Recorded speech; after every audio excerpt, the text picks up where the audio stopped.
engage, and rage.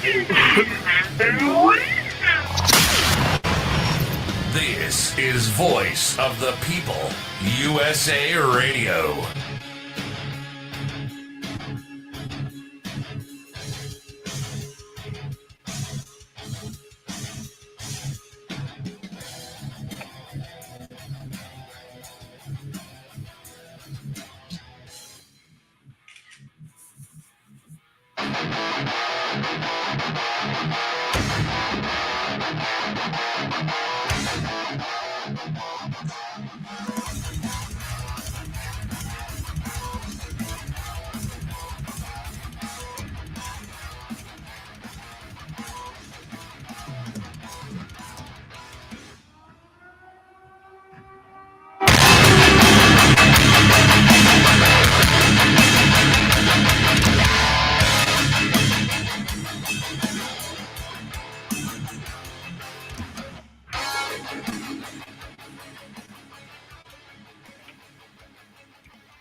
That got a little equalizer issue there.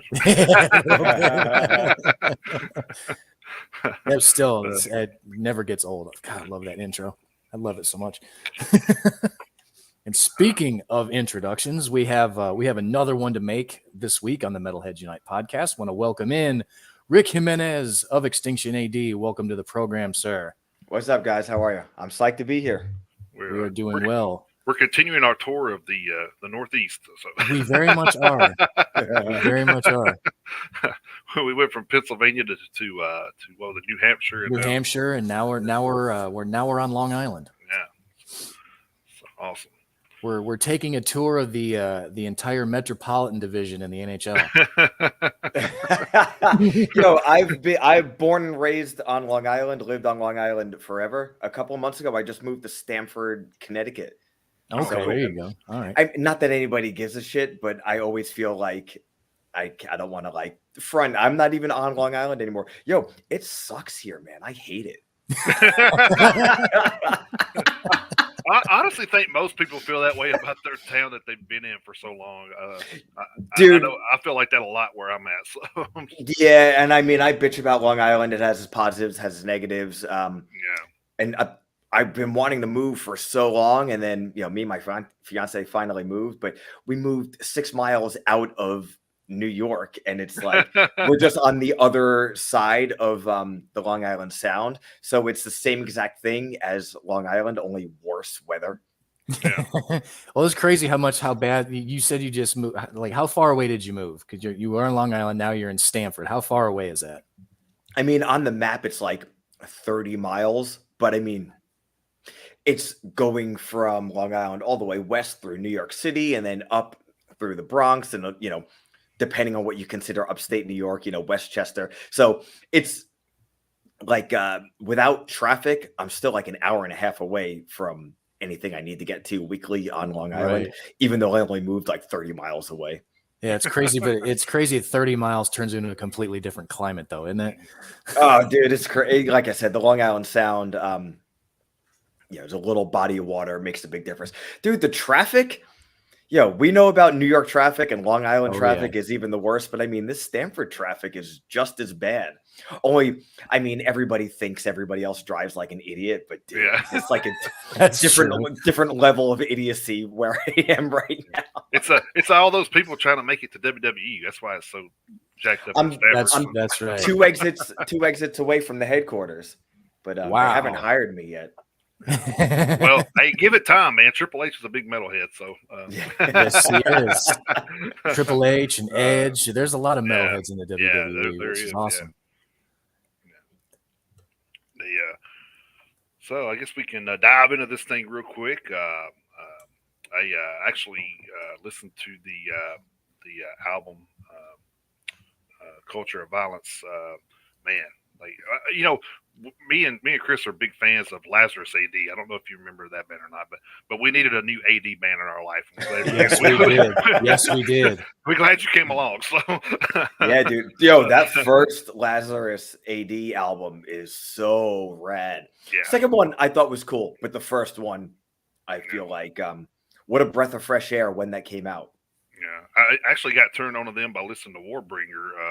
I started listening Same. to Warbringer, and then Lazarus came along, and then Forearm actually popped in that mix too. And I'm just like, man, Hell these are yeah. like, and then like we were talking about how Warbringer. It was what was it? Warbringer, Havoc, and Testament came out with albums like all in the same year, like a couple years ago, and we were just like, dude, that would be a hell of a tour. I know. So we've toured with Havoc a million times. We were going oh to my do god, another.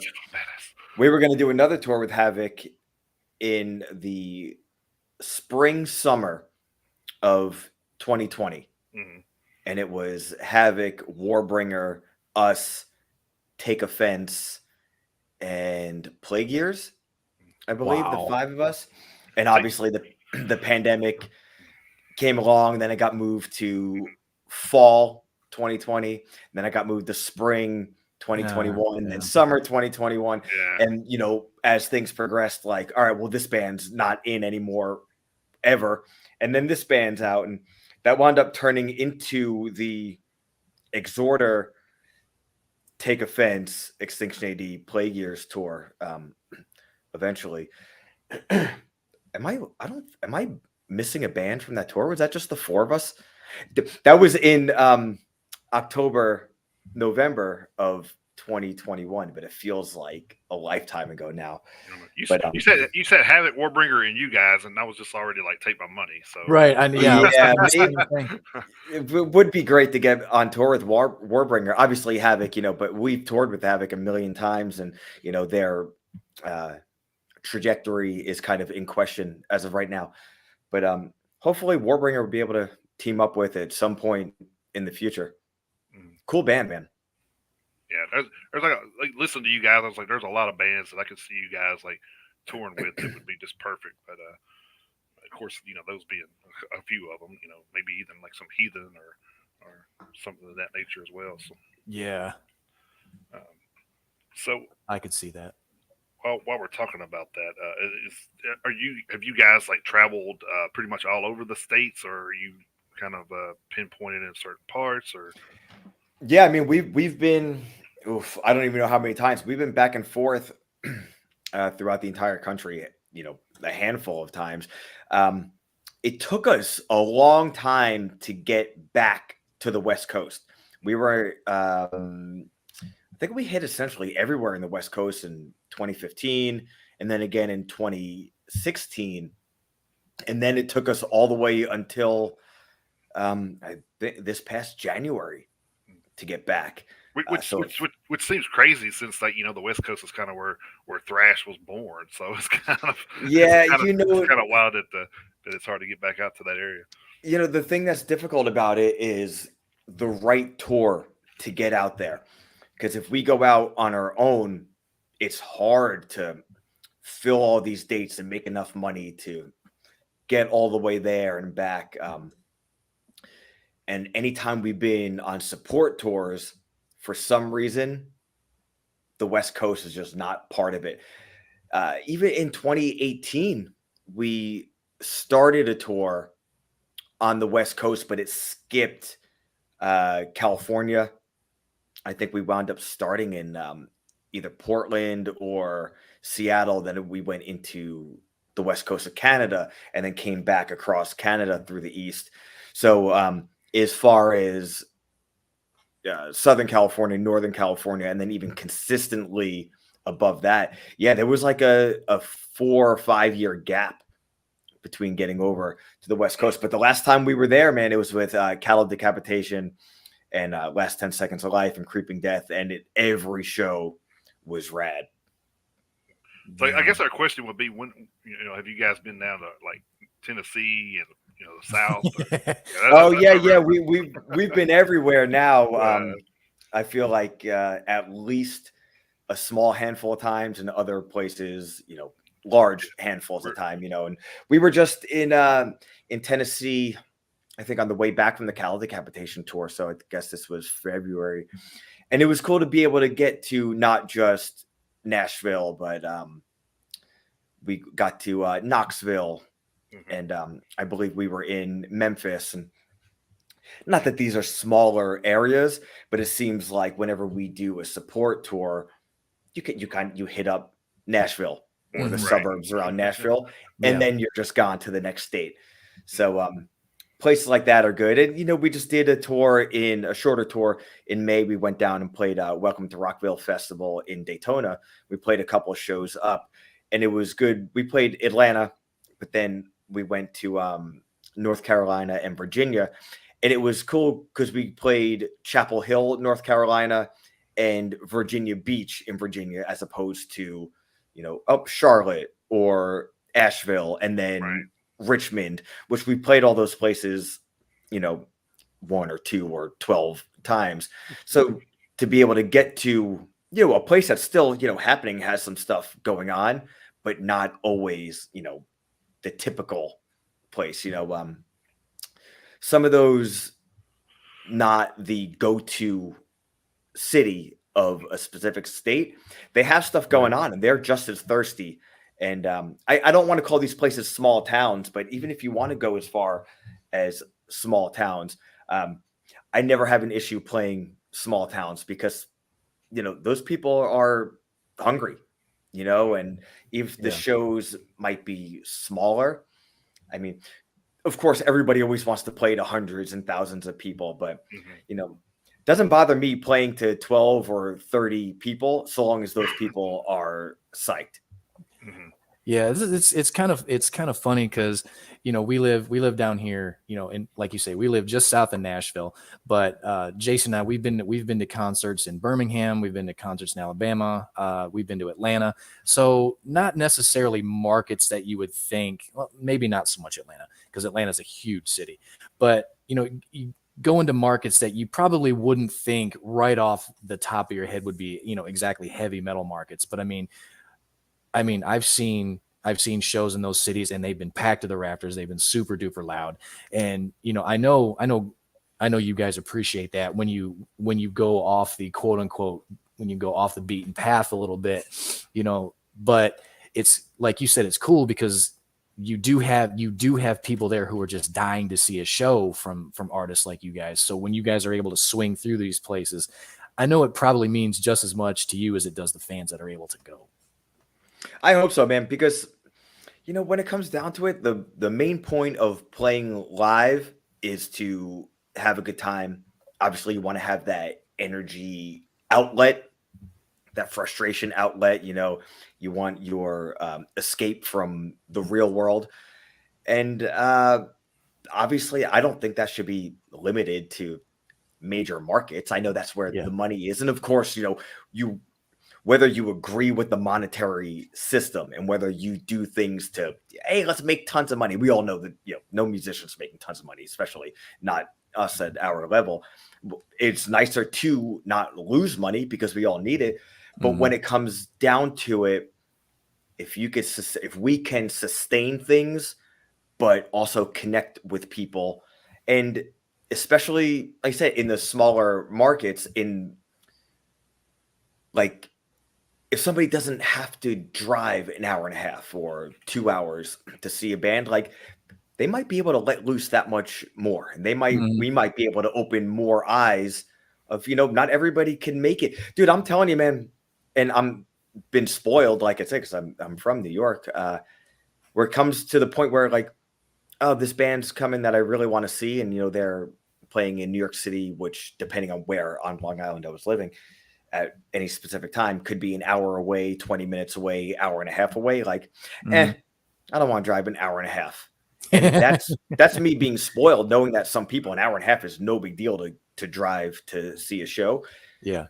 So if we could ever go to an area where people are going to be there and, it's their local scene, that's another thing that I really always appreciate, playing every local scene with local bands. Because without those local bands, there's no chance for a band like us to go and play, aside from, hey, unless you know who we are and really care enough to come out to see us specifically. If there's not those local bands, that crowd is what, half or a third or whatever. Or if it is the opposite, where we're playing a big market or a small market and, 30 or 150 people come out to see us, it's almost more important at that point for other local bands to play, so it could become a scene where those local bands can, hey, band X opened up for Extinction AD. I went just to see Extinction AD, but I saw this band and they were great. Now, in 2 weeks, that band is playing with 2 other local bands. Hopefully, all those people that were exposed to the local band through us will now go and see that local band. And I mean, Right. I know this is like basic stuff, but I feel like sometimes this is so ingrained in me through my upbringing in punk and hardcore, and sometimes gets lost in the translation through metal. And I think that is a factor of larger metal bands not always wanting to bring out younger and up and coming bands as support bands on their tour, unless they're already very, very well proven. And sometimes I feel like this topic comes up with me a lot, and I have a difficult time explaining it without it sounding like I'm like shit talking. Should I not say like shit or stuff? Oh, on you're the good.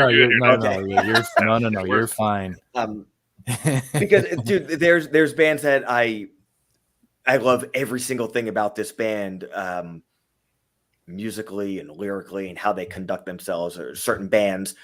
But then it comes a time where, and this is an easy target because they, are on tour now. But let's, Testament, Exodus, Death Angel, throw in Anthrax in that mix. How many more times are we going to see those 4 bands kind of jumbled around on a tour? And every so often, like, oh, they're going to throw another band in there as support. Like, oh, cool. Like Municipal Waste is out with those bands. Like Municipal Waste doesn't come from that same era.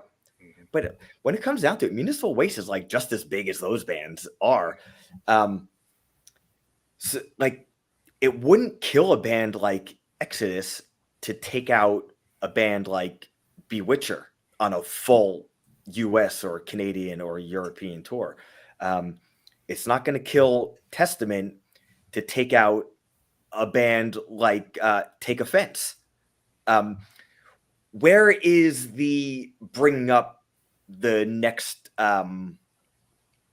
generation of, and I don't even want to pigeonhole this in thrash, but let's just like the broad umbrella of metal that isn't metalcore based.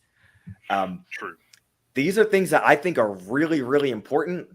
And I love the merging of genres. That should never end. But I know I don't want to lose sight of metal sans metalcore. I don't want that to just go away. And I mean, that's coming from, my band, which I feel like we are more than just a thrash metal band. And I feel like we're more than just a hardcore influenced metal band and all this stuff. So by me saying that, like, even though I would never put us in the metalcore genre at all, I could see how somebody else who, may not be so like nerd style about genre tagging. And I always consider genre tagging in a fun way. If it ever becomes divisive in a negative way, then it's, then fuck you, who cares? It's just heavy music. Yeah. But what I'm saying is I understand how someone could be like, well, you guys play like chugga chugga breakdowns. Like that's metalcore. To me, it's not. I'm not going to argue though. I would love to see some of these. I don't want to call them legacy bands because a band like Testament and Exodus, they might be considered legacy bands, but they're older bands still putting out vital and great albums. So like, yo, you're active and you're kicking ass and you're still important. I think those bands should kind of pay attention to some of the younger generation a little bit more because, dude, we saw it happen with Slayer. I love Slayer so much so that if it's impossible not to hear Slayer in the influence of Extinction AD. But Slayer never took out younger bands, and now Slayer's gone. And who's next in line to Slayer? Testament and Exodus and Anthrax and all that stuff, all those bands. But we have to be perfectly honest; those bands draw like a fraction of what Slayer drew, and their reach is not as strong as Slayer's reach, or Slayer's reach was. So I would argue still is. Yeah, of course. So with them not being active anymore, if Testament and Exodus and Anthrax, if they're not bringing up the next generation of bands, and these bands are old, those bands can end at the drop of a hat. I hope it never happens. I hope those bands have the Rolling Stones thing. You know what I mean? Right. I hope those bands play until they're 70 and 80. You know, kind of what Iron Maiden's doing. You know, Iron Maiden is still going strong. And I went to see Iron Maiden with my fiance a few years ago, and she had never seen them. And she's like, I cannot believe that these guys are as old as they are because they don't look, sound, or act old. I'm like, right? And isn't it the fucking best? Anyway, I'm rambling here, but no, that's all right. That's fine. These bands, man, they need to pay attention to the new generation, not just because the new generation of anything is important, but if they don't give the new generation this rub, the new generation is kind of the attention span's a hell of a lot shorter. That's for sure. They'll move on. Yes, and they're starting. I don't want to say with like a thumb on keeping them down, but if that reach is already there, Testament is going to play a show and there's going to be at least 1,000 people every night. Expose those 1,000 people to a new band, because if something happens, you know, let's hope it never does, but you know, we see how life goes for forever. But we're constantly reminded of things with modern musicians. Things could fucking end at the drop of a hat. Yep. What happens all of a sudden Testament can't play? Like, who's next in line? Every time you go, who's next in line, that draw and that reach decreases. And if we're not taking advantage of it now, it's going to be that much harder to ever have metal bands that can draw 1,000 people in every area. Or, hopefully we don't need to be so reliant on the generations before us. But I mean, it's just the nature of the beast, and it's the nature of the way the music, I don't even want to say industry, the way modern people view and take in music. Like, if you ask a metalhead and go to a metal show, things are fucking healthy as hell. If you get outside of our little bubble, dude, TikTok is taking over, and TikTok doesn't care about metal. TikTok doesn't even care about music for more than 30 seconds. You know what I mean? Yeah, and you're right. We're all listening to songs that are still like between 4 and 6 minutes long, that are part of albums. So like that's a dying thing that metal, it's still important to.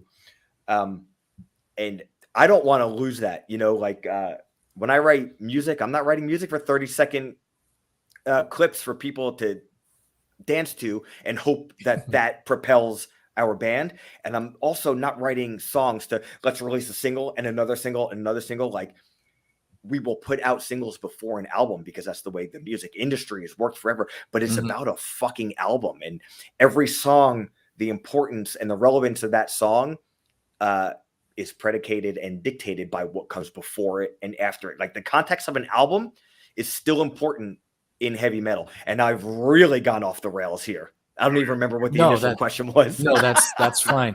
But you actually, it's funny that you mentioned, Testament, Exodus, and Death Angel and Anthrax, because last month Jason and I we went to see the Bay Strikes Back. We drove down to Chattanooga to see it, and we plan on going again, when the fall leg comes through Nashville. And it's a great point you bring up, because the venue that we went to in Chattanooga, it was a standing room only venue. There may have only been 1,000 people there, but they were all engaged. And the funny thing is Jason and I, we paid attention to the crowd that was there. There were people who were our age, we're in our mid 40s. There were people who were there who you could tell were older than us. There were kids there. There were kids there who, in their teens and 20s. My daughter's 20, and she went to the Megadeth show with me, at the beginning of May in Nashville. So she's been a metalhead her whole life because of me. And then, so there were 3 generations of fans at that show, and we paid attention to that. And it's fun. So it's kind of ironic you brought that up, because also, I don't remember what show it was, but it may have been a month ago or so, but there was a story that Alyssa White, that had Alyssa White in it, lead singer of Arch Enemy. And she actually raised the same concerns as you did. Who the hell is going to pick up the torch and carry it for the next generation? So you are by far not the only, and we've wondered it here on the show too. So, we're just a couple of guys with a podcast, but I mean, there are people like you and like people like Alyssa who are out on the trail and living it. And so there are people who legitimately have the exact same concern as you. And it is a great question. Well, I think the thing is, like, you got to find that, a band that the media is going to get behind, like they said, like Metallica and Guns N' Roses in the 80s.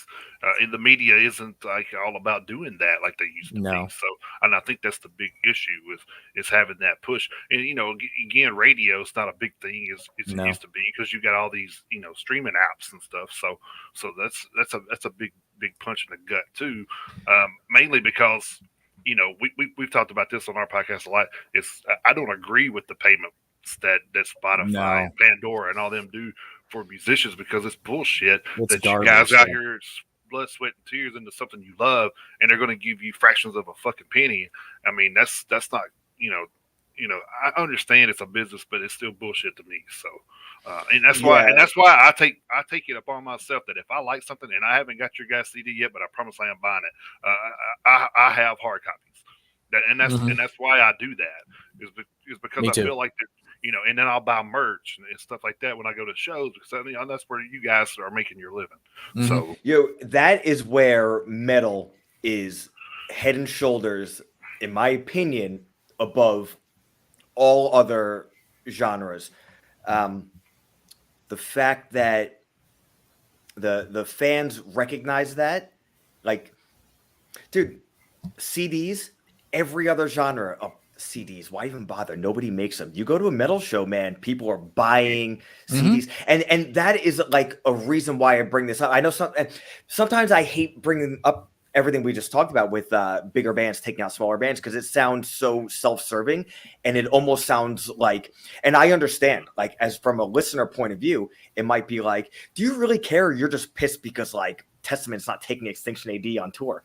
So I get it, but the thing is, like you said, there's 3 generations at least at these shows. Those younger kids, they are looking for the next thing, and not in place of the old thing, in addition to the old thing, because that old thing has a shorter lifespan at this point. You want to gravitate, or you want to have something else that like, okay, my dad introduced me to Testament, and I love Testament, and he said you brought your daughter to the show. You've gone through it and seen Testament for years and years and years. That is the equivalent to like my parents showing me like the Beatles. Oh, I like the Beatles, and that gets me into music. But I want my thing is something like I can gravitate to. So like now I'm finding Def Leppard.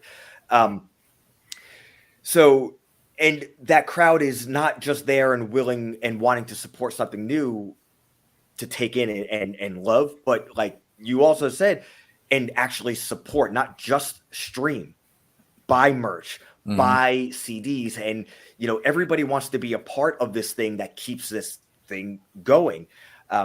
So that the appetite is there, and none of these older bands are going to lose their spot by bringing up the next generation. And I think that is what really gets me like, yo, you're not losing anything. There's so much more room for more. Like a band, any of the aforementioned bands, like, hey, let's say any band from pre-2000 on, if they're still doing it now, they're not losing their spot by sharing their spotlight. And even to the effect of, dude, we just went out with Exhorter and then Cattle Decapitation, 2 bands that have been around so much longer than us. And people would go to see Exhorder, spend tons of money on their merch, come up to us and either buy something of ours or be like, oh, I can't wait to see you guys next time. And people see us with Exhorder in October, come back and see us either with Cattle Decapitation or headlining in January, February, March. I saw you with Exhorder, loved it. Now I came here to see you. So they're coming to see us twice. Now they're buying our shirts, our CDs, and all this stuff. Like, dude, that is the way that our community works. But the leaders of the community are the bands, and the bands have to set that example. And then also, obviously and honestly, I would love to tour with Testament or Exodus, but I don't bring this up to selfishly pitch. Why can't we tour with Death Angel? My music career, for one reason or another, might be over tomorrow. That doesn't mean that I don't want to see new bands get that rub from these bigger bands, because I'm going to go see Testament and Death Angel and Anthrax and Exodus every time they're, within a few miles of me. Yep. So to kind of like touch on something real quick. I remember a story, and Chris, you may remember the actual band. I can't remember, but I remember doing a story since we've been doing this that the opening act or act in the middle, whatever it was, went out and performed, and then the headliner went out and was pissed, and they were just like, "How are we supposed to fucking follow that, dude? Like, really, you fucking just killed it, Yeah. So I think that may be one of the reasons why they don't take a lot of the younger, because they know these younger bands are hungry. You know what I mean? They've already, a lot of these bands have already made it. They don't have to Testament people, like I said, Anthrax. I'm wearing an Anthrax shirt. So, I mean, people know Anthrax. People know Testament. They're, a lot of times when they don't have to say anything. They're going to put their name on a bill and people are going to show up, Right. kind of like you said. But then, like, I'm a big thing of like I said, we've talked to like at least 2 bands on here that I found during Blue Ridge Rock Festival last year, because in between sets, I was going to the local stages and listening. And that's what I like to do, is try to find something new. I'm kind of like you. I like all of my old catalog, but I want some new shit in there. I want something new. And I think when you provide something like, not like I guess like you say, you incorporating the thrash and stuff, but you guys do have a different sound than like Death Angel and Testament. So it's still there, but it's different. And I like that. And I think that's one of the things that attracted me when I listened to the album. I'm just like, holy shit, this is badass. And I just kept, and then I actually went back and listened to the other 2 CDs as well. So like I said, you guys are great. I love it. And hopefully, this carries on to something, bigger in the future for you guys. And that's, me and Chris started this platform for this reason. We found ourselves talking about by a campfire, for 4 years, and just talking about metal. And I was like, dude, I'm already doing a podcast, which I don't do that one anymore because this one's kind of taking up my life right now. But and I'm okay with that. But but like we was like, hey man, we'll just start a podcast. And Chris has got a degree in communications, so he was like, yeah, I'm not doing anything with it anyway. Let's do it. Yeah, I wasn't. I was not. I absolutely was not. So we started this thing in hopes to get people hooked on some newer bands, because you hear about Eddie Trunk and all them can go out and get Metallica or whoever they want on their show. We can't do that, and so we want to expose people to the up and coming stars, because to me, if we interviewed a band called Eyes of the Living. I don't know if you've ever heard of those guys. Those guys are awesome. They're from Pennsylvania, but we interviewed them. Like, they already starting to get around a little bit more. Hopefully that's not because of us. I don't know that, but hopefully we have some contribute to contribute to that. And that's what we want to do. We want to get people on board with some something different, something new. Yeah, the amount of just in the past year and a half since we started the show, the amount of bands that we have discovered just personally, because I mean, these bands, there have been some bands that we had never heard of before, who have had like careers spanning back to the 80s.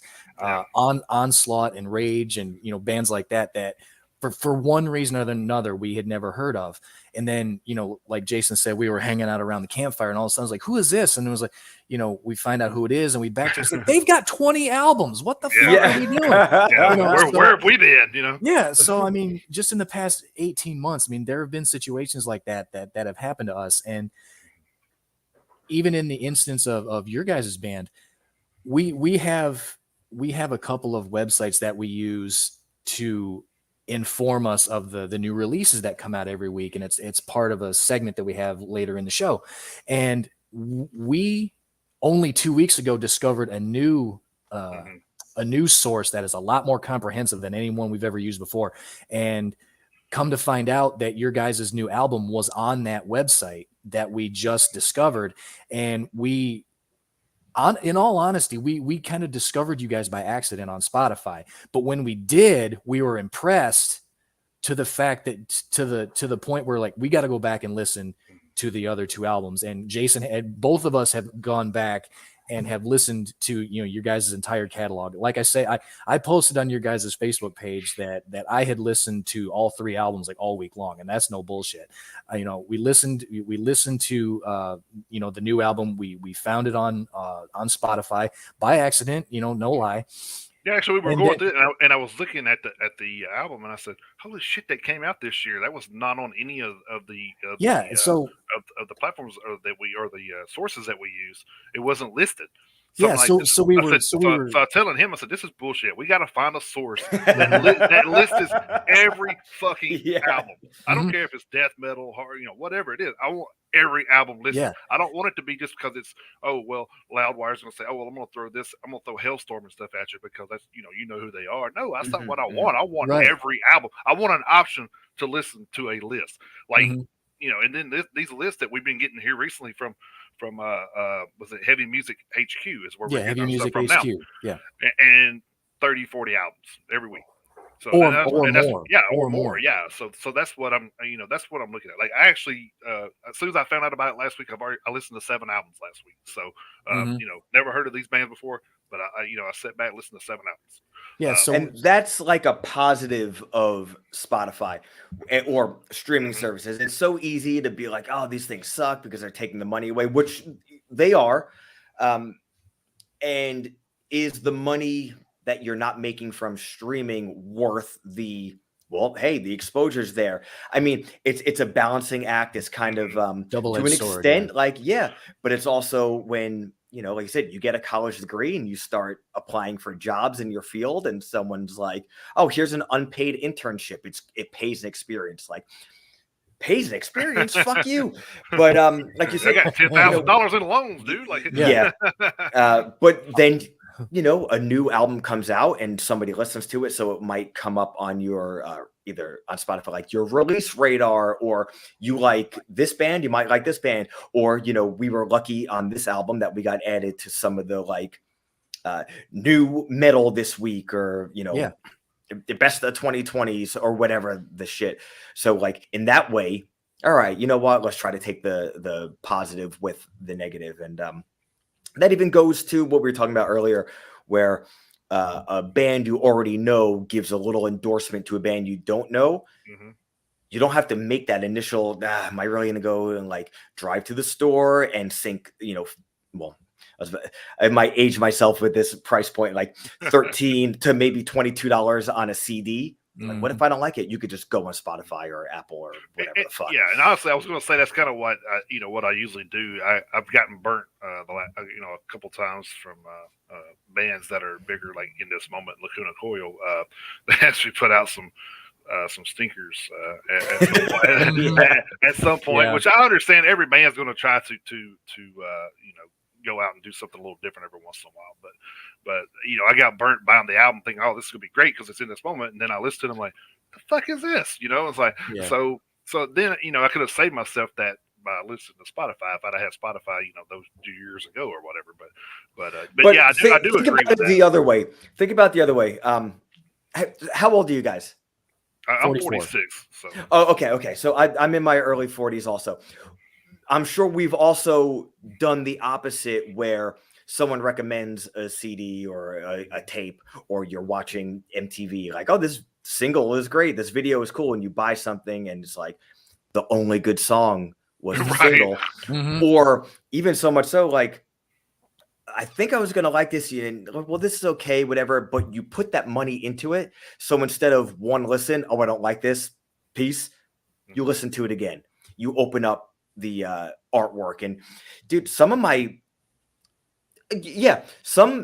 albums that are probably in my like top 10 or 15, I did not like on first buy or first listen, but I bought that record. So I gave it a couple of shots, or I tried to look for things into, or even if it's like, oh, I didn't like this, and I put it away and then listened to it again 3 months later and didn't like it. Of course, that happened also. But dude, Biohazard, State of the World Address. Oh, that's like such a good album. Oh my god. It's so hard to actually do this, but whatever. For argument's sake, in my top 15 favorite albums of all time, so disappointed the first time I heard it. Said, I know I'm supposed to like this. Like, it's Biohazard. I didn't know Biohazard well even before that. Yeah. But like, gave it another listen. I mean, I guess, but like, whatever. And then, another listen, like, what didn't I like about this? And now, 75 years later, like, I'll fight somebody over that record. It feels man. like it, yeah. Well, I'm in your corner as far as State of the World Address goes. That's on my shelf downstairs right now. Well, then you'll get like fans, like we've talked about this on the show before too. Is you'll get like Disturbed fans talking about, oh, well, y'all, your shit sounds alike and blah blah blah blah. And then David Draymond and them go out and do an album like Evolution, and people are like, the hell is this? This ain't Disturbed. I'm like, dude, you've been bitching for 12 years that they sound the same, and then they come out and do something that showcases his vocals a little bit more, and they tone it down just a little bit, and then y'all are pissed. So now I just read where he's like, yeah, we're going back, we're like 90% harder than the last album because everybody's bitching. It's just like, and I think that's a thing that I like about a lot of the bands that I talk to, you guys, as a living, one of the last, all those bands do their own thing. They don't care, that, whatever somebody says, we're not going to go change what we do because 3 people don't like it. I mean, that's, dude, do you need to make yourself happy and fulfilled first and foremost? There are millions of different ways people can make music and make a living and all that shit, and good for everyone. But me personally, I mean, obviously we're not living off the band. You know what I mean? Like, if we could break even, like, oh, great. If we could come home with a couple of bucks, like, oh my God, we fucking made it. But with this band, if we ever did something that wasn't purely, all us, and we didn't enjoy every single note and sound, then it's kind of not worth it under this moniker of this band. And like you said, this is our 3rd full length. Bands develop differently in the internet age, where pre-internet, you have your demo, your first EP, your full length, whatever. People might not even know that any of that exists until your 4th. Dude, let's talk about Pantera really quick. We all know Pantera. Let's do that. They had to go through their glam phase. By the time they figured out, wait, what do we actually want to do? What is Pantera supposed to be? And growing up, to me, Cowboys from Hell, that was the first album. And it wasn't until I think I got Far Beyond Driven that one of my know-it-all friends was like, did you know they used to be a glam band? I'm like, what? And then he shows me some of their other stuff, and I was like, what? And it's like, it is the same band, but it's not the same band. Now, if Pantera had started in 2013, even if they put out Cowboys from Hell wouldn't be Cowboys from Hell. And that would have fucked up everything, because we never would have given Vulgar Display of Power or Far Beyond Driven or Great Southern Trendkill. We never would have given a shot, because we would have pigeonholed them as they're just the fucking glam band. Now they're trying to do this.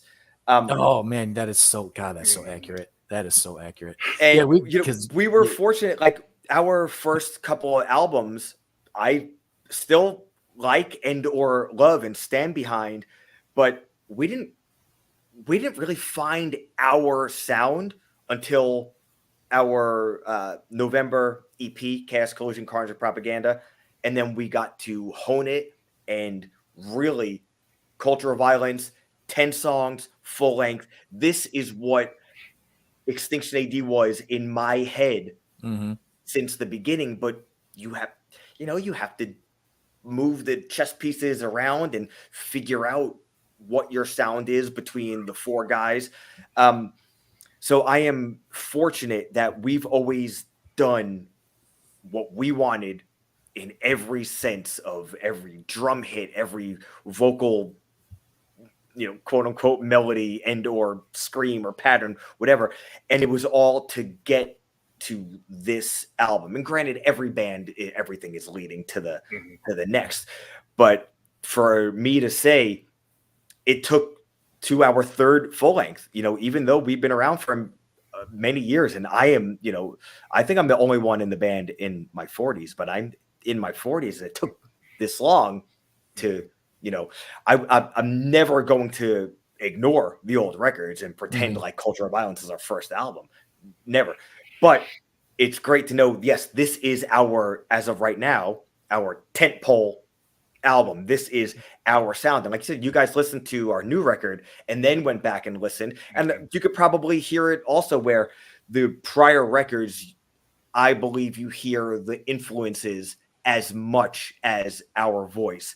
And now this record you could probably hear influences also, but I don't think you could say, well, it kind of sounds like Slayer mixed with X, or like, oh, it's kind of like as if Pantera was like a thrash band from New York. It's kind of, like, all right, if you have to do your thing like that, because magazines love to do that, you can't be like, this record fucking rules because it sounds like a fist fight. It always has to be like, well, if Slayer was riding a skateboard and crashed into a Sepultura record, it kind of sounds like it's all that stuff is all well and good.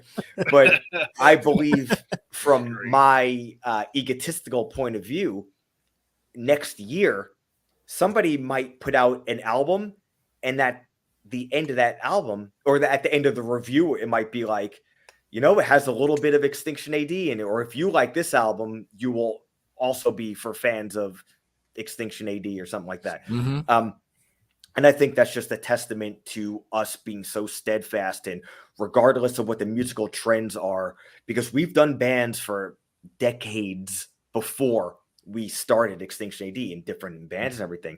And it all led to this point. It is 100% our voice. It is our sound, and everything had been leading to this. And, that goes, like I said, not just musically and vocally, but also lyrically, which, from my point of view, lyrically is just as important as anything else with this band. Yeah, you brought up those EPs, and I had a question about that on here. They've listed you on Encyclopedia Metallum as having 3 Undead Residents. It's about time that we had a change, and then of course the CCCP that you just brought up, and they got them listed as 2020, 2021. So were those like before, and then they just got released, or was that actually the years that you did those? Oh, those were the years. Actually, it was 2013, we had our 2-song demo. 2014, we did an EP, Plague Prophecy. 2015 was Faith Killer. If at some point we did something called Snake Tracks, which was just 2 covers. I don't know if that was before or after 2018's Decimation Treaty. It says it's 16. Yeah, it says 2016 for Snake Tracks. Okay, yeah. And that was just, hey, let's fuck around and record some covers real quick.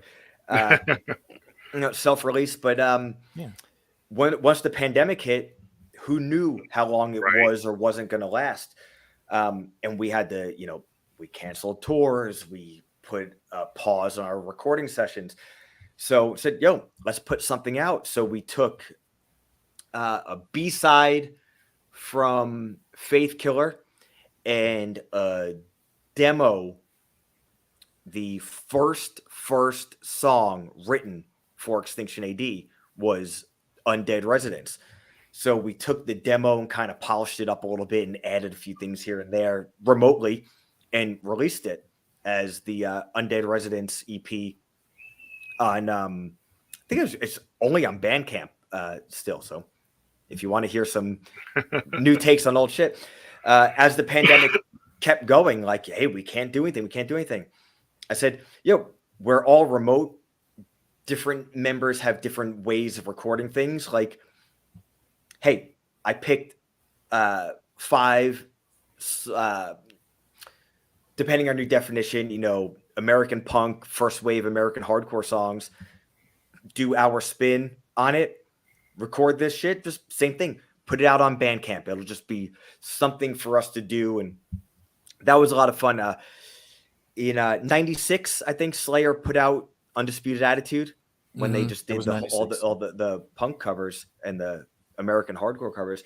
I loved that record, and that record doesn't get a lot of love, but dude, because first wave American hardcore is one of, if not my favorite kind of era and specific scene of music ever.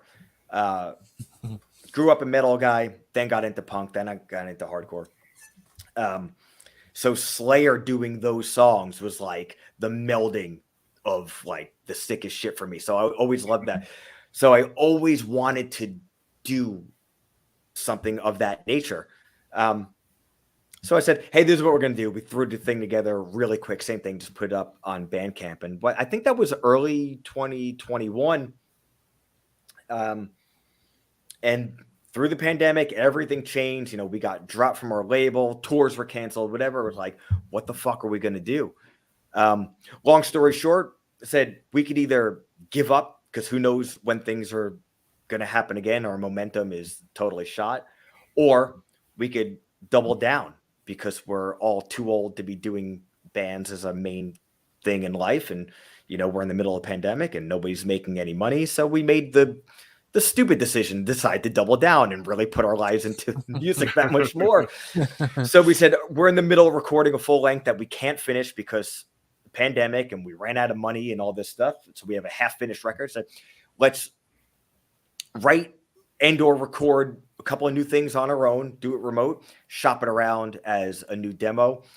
Before the pandemic, we were just playing Propaganda, the Sepultura cover, just because it was a lot of fun. Said, fuck it, let's throw that on also.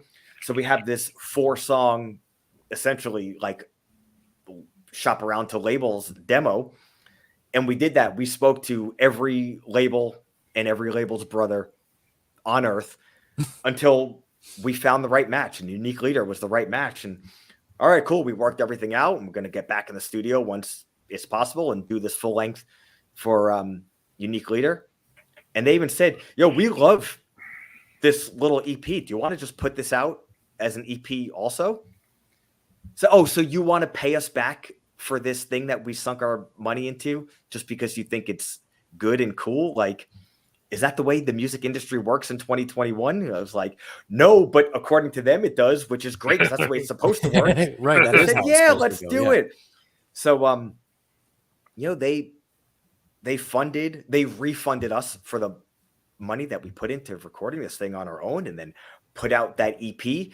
And dude, putting out that EP in November, as opposed to just waiting all the way until March, was such an unbelievable lifeline for this band and more, because all of a sudden we had a new release out and promoting it from the day the lockdown ended. And that helped us for the first tour we did. And then the second tour we did, we had that new fucking record, and we had all of Unique Leader's machine behind us. Because, dude, they have an amazing reach. Talk about, like, getting lucky with finding people that we think are rad, and a label and a company that believes in us, even though we're a metal band. but we are not the type of metal they normally put out. They're like, we like this and we're going to push you to our following. And their following has been so cool. You think, well, I like Unique Leader because I like death metal and tech metal. And what the fuck is they're playing fast and like doing like stompy breakdowns? What the fuck is this? It wasn't that. It was, yo, this is sick that Unique Leader put out a band that sounds kind of different. And I don't normally listen to insert genre label here, but this band is rad. I'm going to go see them. So cool. So the fact that we had all this momentum from, dude, we toured straight from September to March. You know, a week off here and there, 3 weeks off, maybe here and there with a spot show. Tour, videos, EP release, tons of press, then full length release. It's been such a saving grace. And we just completely toppled anything we had done or even cumulatively done from August 2013 to September 2021 compared to September 2021 to now. It's been like a different world.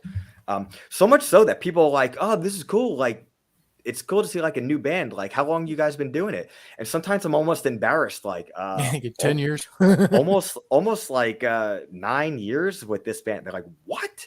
Because it's like our visibility was, I don't know, 10% for so many years. Yeah. All of a sudden, Unique Leader and the Chaos Collusion Carnage Propaganda EP, and all of a sudden, like, we have this different visibility.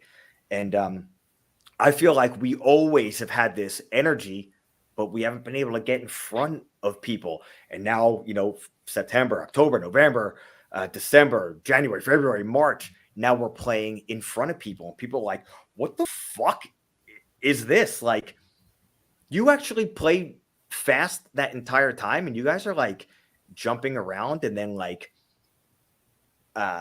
playing these like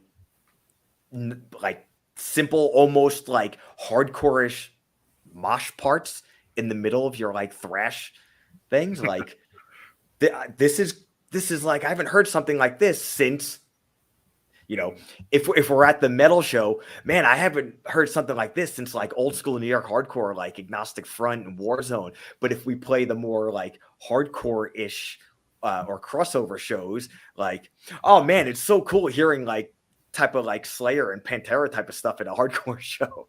So, dude, even depending on what show we're playing, we get tagged at all these different things. But never bothers me, man. Like, we are just as much a thrash metal band as we are a hardcore band. We're just as much a crossover band as we are a punk band.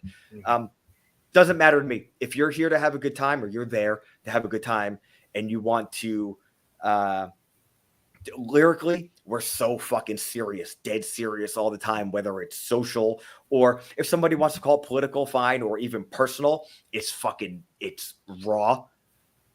But hey, let's absorb that and let it out once we play live. Let's have a good fucking time. Even if that good time is like smashing your friend next to you, so long as it's like good natured, you know. And I like to bring that energy, and it's really cool when people appreciate that energy also. And that to me goes along with the fluid genre tagging that we can get. You know, like, you could be a good time PC punk, or you could be a wild borderline meathead metalhead, and we could all get together and enjoy each other's company in an Extinction AD pit. Yeah. I think the thing with music in general is, I think everybody has a different ear for the sound that, you know, we could be at the same show as somebody would take something different out of that show than I would. And I think that's what makes music so, you know, not just in our genre, just music in general makes it so unique, is people can take something different from it. You know, it's crazy to have 1,000 people there and somebody takes something different away from it. But and a lot of times that's what happens. You know, I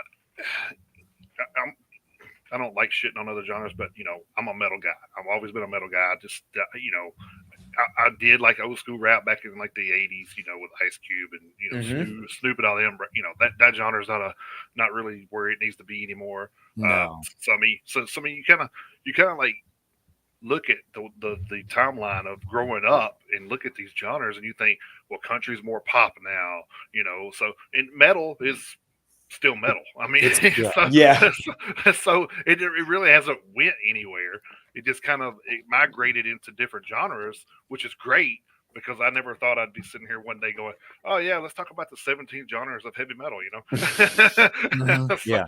so, Yeah. uh, so it's cool that people can take away something from and me and Chris has even listened to some stuff, some albums, and I'll be like, "Oh man, that had like a Pantera feel." And he's like, "Yeah, I could probably see that, but I was thinking more Machine Head." And I'm like, Yeah. oh shit, I can hear that too now. So I think like once somebody brings it to your attention, you're like, oh yeah, okay, I get that. So I think, and so the thing is, what I was saying is like those two examples you just gave, if those two got together and said, oh yeah, but I thought it sounded like Pantera, and I'm like, oh man, it kind of did, so it's kind of like they would be on the same page at some point. But I think as far as that aspect goes, I think heavy metal is unique in that respect, because all the other main genres of music, you're talking about country and hip hop and all that stuff, they've got a formula that basically carries all the way through the genre. But with heavy metal, I mean, there are so many different subgenres that we talk about. Like Rick, you talk about the genre tagging, and it's a thing. And I mean, and we've been guilty of doing it here too, but it's not necessarily a bad thing. But there's always been a mix of it, and it works out like 99% of the time. It works out when a band will take aspects of what they like you're talking about. You guys are a thrash hardcore, punk amalgamation.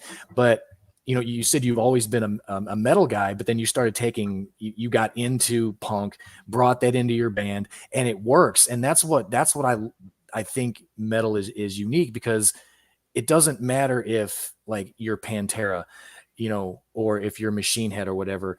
You can go out, because and people shit on Catharsis when it came out. When Machine Head put out Catharsis, because it was a completely different sound from like the Blackening or whatever, but it was an evolution. Just because something evolves and some new elements are added doesn't make it a bad album. I mean, granted, there's going to be people who like one album more than another, but bringing in, and you even mentioned it earlier in the show, Rick, the blending of the genres creates new sounds mhm. that are necessary for this as a whole, for the metal genre to survive. And I think whenever a new band adds a new sound, I think it's a positive. I really do. And because the a band that we talked to 2 weeks ago, they're from the Northeast also, Sepsis. They've got their own unique sound that they have introduced. I mean, they've been around for a little while, but they've only got one LP out.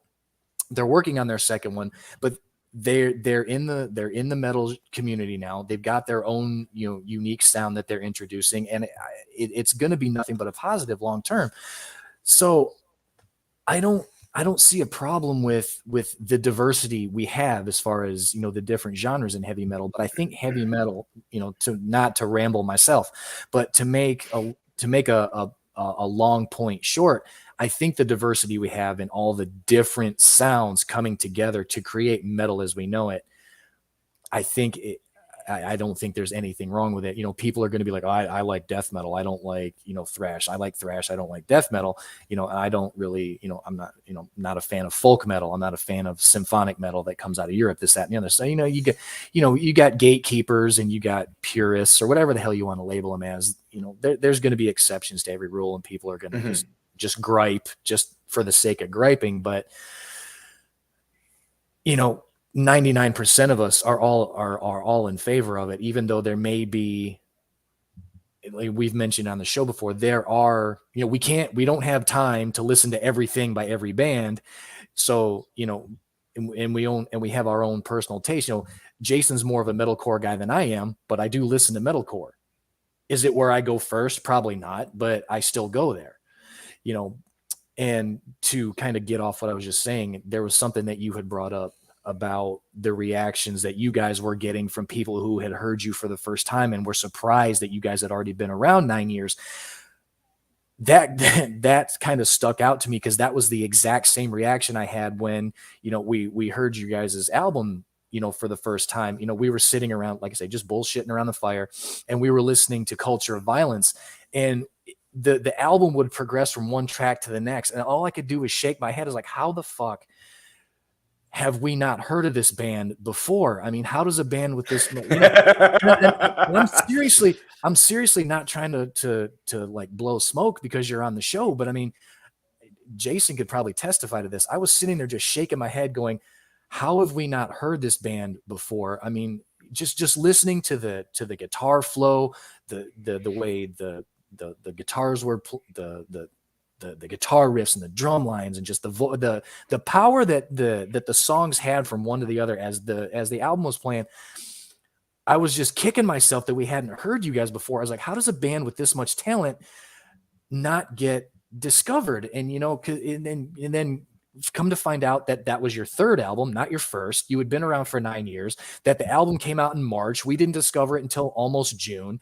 So we were super impressed but pissed off at the same time that we had just now found you. Right, yeah. That we had just now found you guys. We were literally, at least I was, I don't want to speak for Jason, but I was literally upset. I was like, I was pissed, because I was like, I could have been listening to this band the whole time, but thanks to what Jason was talking about, the websites that we were using being so pick and choosy about who they wanted to get out there, bands like you guys and some, a couple of the other ones that we've interviewed before don't have a chance if websites don't want to give you guys a chance. And I think that's bullshit. So when Jason found that heavy metal, That's what we're here for. right, that's exactly what we're here Yep. for. But at the same time, we're still being pigeonholed by the fact that the mainstream websites, and William from Sepsis is probably, if he's listening right now, he's probably jumping through his ass going, see, I told you. But the mainstream websites are pigeonholing people like us from being able to listen to people like you, because they just want to push the bands who are on their own agenda, I guess you could call it. But when Jason found that comprehensive Heavy Music HQ website, he said he's not lying when he says that there are literally anywhere from 30 to 70 bands on a weekly basis who they mention having new releases. And going back to March 18th, when your guys' new album came out, it was on there. And when I saw that, I was like, son of a bitch, I could have been listening to this band the whole time. Yeah, I mean, we never had a chance. There's so many bands, and with the way the world and technology works, there's so many bands that may or may not even be really going for it, that could put out a release that sounds like they are. So, I do get it. It's difficult because it's not like even like 15 years ago, I bet there was half the bands, and I was grinding in hardcore bands for years already 15 years ago, and there was a lot of bands. But now it's like you said, I don't think there was even a chance that there was 70 heavy music releases a week 15 years ago. Now, right. Just not even just heavy, but like, hey, we're excluding, possibly punk and hardcore. And, there's 70 metal albums that came out this week. Like, so I do get it. On the other hand, yeah, man, it's fucking frustrating because like we are going for it and we base our lives around this and we tour as much as possible, which means we make as little money as a regular human would ever make while still having those regular adult human responsibilities. So it's a lot of sacrifice. And all that said, like, hey, being on tour or hanging out with your friends and traveling around, it's fun. It's a lot of laughs. Dude, when you put your passion and your everything into writing music and writing lyrics and then performing that music and, performing those lyrics and, the mental and physical toll is like a thing that only gets spoken about in music when it's some big band's documentary talking about like, and then they hit rock bottom and fucking started dating Madonna and doing lines off Frank Sinatra's dick. But like the bands that are seriously just like, yo, everything said so. Months and months go into writing music and recording music, and from my point of view, even if I write a song lyrically tomorrow, that is 41 or 42 years of experience leading up to what I'm saying and why I'm saying it and how I'm saying it and all this shit, to get into a van that costs way too much money, to fill it with gas that is like even more way too much money than it was 6 months ago, Right. to drive 8 hours to play 30 minutes to maybe 400 people, maybe 14 people, get paid, $70 for the whole band, $150. Oh my God, we fucking killed it tonight. We made $350 at the door. Hopefully we sell a couple $100 of merch, and then figure out where are we going to sleep for 6 hours before we start this all again tomorrow. And like, well, what else did you do during the day? Like, try to find something to eat that wasn't fried and made out of, Soylent Green. And like, I would love to try to get a workout in today, not just because like I want to feel physically fit, but the more physically fit I am, mentally fit I'm going to be. And someone's in a bad mood today, like, oh, I just want to fucking, be able to tell a couple of jokes without somebody whining and bitching about something. Like, dude, that is essentially a day in the life of a real life touring band. Like, is it the greatest thing in the world? Yes. Is it easy and fun? And is it like what it looks like on, whatever Netflix show just came out the other day? Not the fuck at all, brother. Like, this shit's not easy. And not only is it not easy, this life isn't for everyone. And that's why, like, there might be 70 albums that came out last Friday. How many of those bands are going to exist in 6 months? How many of those bands are going on tour in 3 months? And out of those bands going on tour in 3 months, how many of those bands are going to be around in a year? That's where what you're saying, like, how the fuck did I not know about this band, is frustrating, because it's like, some of these other bands that you did know about might be flash in the pan bands, or like, all right, this band is well worn and tested, but I already know, like, I don't need to be told about another Hailstorm record. I fucking know it exists, Right. Yes, Nydia Strauss is playing another wrestler out to the ring, which I think Nydia Strauss is sick, and I not even gonna. I don't even want to talk more past this sentence about how much I love wrestling, because I could talk about wrestling for hours and hours. Oh man, but you know what I'm saying, like, and dude, I get it. Like, you run a metal news website, you need those clicks because that's what's paying the bills. So, and I totally get it. I enjoy Metal Injection and Metal Sucks and Revolver and all these things. I much rather know about the next Grave Ripper EP than I want to know about the third stupid thing Ted Nugent said this week. Yeah. Shit, like, that's low for Ted. That's every week. Yeah, like, what the fuck are we doing? Like, I saw Metallica on Sunday at the Boston Calling Fest. Metallica is my favorite thing about music. And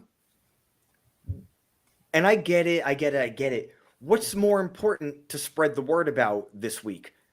Kirk Hammett messed up again so bad that he had to fall on the stage and make a joke about it? Or, hey, have you heard about this metal band Wraith from the Midwest? No? Let me tell you about this band because they're fucking phenomenal.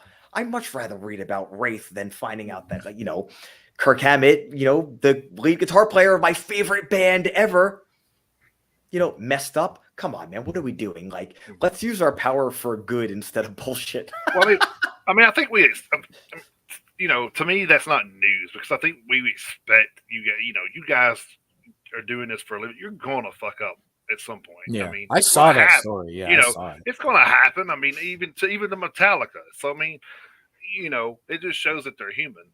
And which is a good thing, because sometimes people get lost in everything being so perfect. especially with chord gets Metallica. missed, I'll defend everything Metallica does to the death, and even then a if I'm chord- doing it begrudgingly because I don't want to defend everything they've done. then a chord gets missed, and all of a sudden, oh my god, he's like, Yeah. it's not news, guys. Come on, but No. but so I'm gonna hit you with a little bit of something, Rick. Since you brought it up, I am an 18-year former professional wrestler. So, Oh, geez. Oh, man, let's go. So yeah, I could talk about it all day as well. So, oh man, but and I think that's a thing. Like people don't, like they see, just like you can take that for example. People see these WWE superstars or AEW or whatever you watch on TV and think, oh, they got it made. They do this and they do that. Well, little do they know, half these guys had to sleep in their car, go into these fucking local wrestling matches, making 50, $100, whatever they're doing to get to where they're at. They didn't just pop up, on WWE one day out of nowhere and got a job. That ain't how that worked. I mean, Yeah. they have scouts just like anybody else. They go around the world, go to these indie shows, like, oh, we can develop this guy and make money. That's what they look at. So, and I think, probably the music business, I'm sure a record label goes around. They see you guys, they're like, hey, we need to talk to these guys. We need to ink a deal with these guys because they could make money. And I think that's where it all comes out is they're, and we all want to make money, but we don't want to get screwed in the process. Just ask Chevelle. Oh, God, yeah. Where they're out 20 fucking years and haven't made hardly a dime off of any record sales. So, and I think that's the thing is, you always got that person that's trying to get one over, I guess you could say, and for their benefit, and not really got their heart and soul into promoting the band like they say they do. And I think that's a real sad situation. So hopefully, with a lot of these bands like Nonpoint, they're on their own now. They're doing their own thing. So so it's kind of like you spent 20 years under a label, and then now you're doing it all your own. So it's and of course their story's a whole different thing because they've gotten into a little bit of turmoil along the way with their trailer losing on out here in Tennessee. They lost their trailer, so Yeah. so they got to watch those bumps on 40. So Yeah. but another thing, like we were talking about, like you guys, we were listening to you guys, and then we went down a rabbit hole, and we found another band called Confess. I don't know if you're familiar with those guys, but they were Iranian, right? Yes. Iranian metal band, which I thought was like, wow, that's crazy. I'm taking notes throughout this whole show on bands. So if you see my eyes are going here, and it's like, good. Is he texting? It's like I'm writing down Eyes of the Living, Sepsis, Confess. Yeah, but like, and then Confess had an album out this year, and I told Chris, I said, all right, fuck this, we got to find a site that's going to give us everything, because these are two bands that we're already kicking ourselves in our ass for just now finding out about. So I'm like, I don't want to miss anything else this year. We got to find something. So we started searching, and then I found Heavy Music HQ, and I said, look, dude, this damn site right here's got like 40 albums. I said, Eyes of the Living were on here, Extinction A.D. was on here, Confess was on here. I think we got something to go with right here. So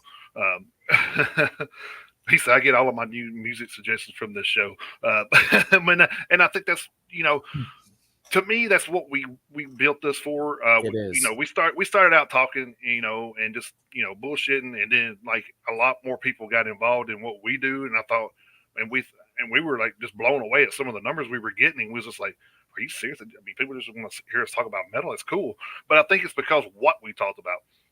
We weren't talking about, when albums came out, we weren't, doing a review on the new Metallica or the new Megadeth or anything. Like we're talking about, newer bands. Like this week I did one on Locust Grove. It's a new band, out there. I never heard of them, so that's usually what we do. We go through the list, we pick people we never heard of, and then we go through and we do album reviews. And we're like, hey, this is this is that, and kind of get people introduced to new stuff. Yeah, like I say, unfortunately, we're only able to offer basically the tip of the iceberg, because Jason and I, we both got our quote unquote 9 to 5s, even though those aren't the schedules we work, so this unfortunately isn't something we're able to dedicate, our day to, all day long. So we're trying to do our part, for bands like you guys. You've been around for 9 years, in this band. I know that there was another band before this. There was This Is Hell before this, and then you were talking about grinding in your hardcore band. So I know this isn't your first rodeo, and the bands that we've been so fortunate to talk to. You coming on the air, the past guests that we've had. We didn't think the show would get to this point this fast, but this was kind of where we saw it going, to where we can get the word out about bands who aren't brand new but haven't got the exposure that they deserve. Right. And the bands that we've had on so far, and some of the ones we've reached out to who haven't messaged us back, by the way, so we're trying to help as much as we can with as far as our reach will go. So like the fact that you took time out of your day to come on the show, as well as our past guests, it helps us out. Hopefully it helps you guys out, but that's what we want to do. We want to make bands who haven't gotten the exposure that they deserve. We want to help them out as much as we can, because like I say, if we ever get to talk to Metallica, fine. If not, that's fine too, because we love talking to Rick Jimenez. We love talking, to Mr. Goodbars and William Savant and Melissa Wolf. We enjoy talking. We have enjoyed talking to every single one of you guys so far. And if you guys get 10 more followers, 20 more followers, 30 more followers on your Facebook page, or 10 or 20 more listens on Spotify, then if we are used as a stepping stone, we're fine with that, just as long as the stepping stone leads upwards.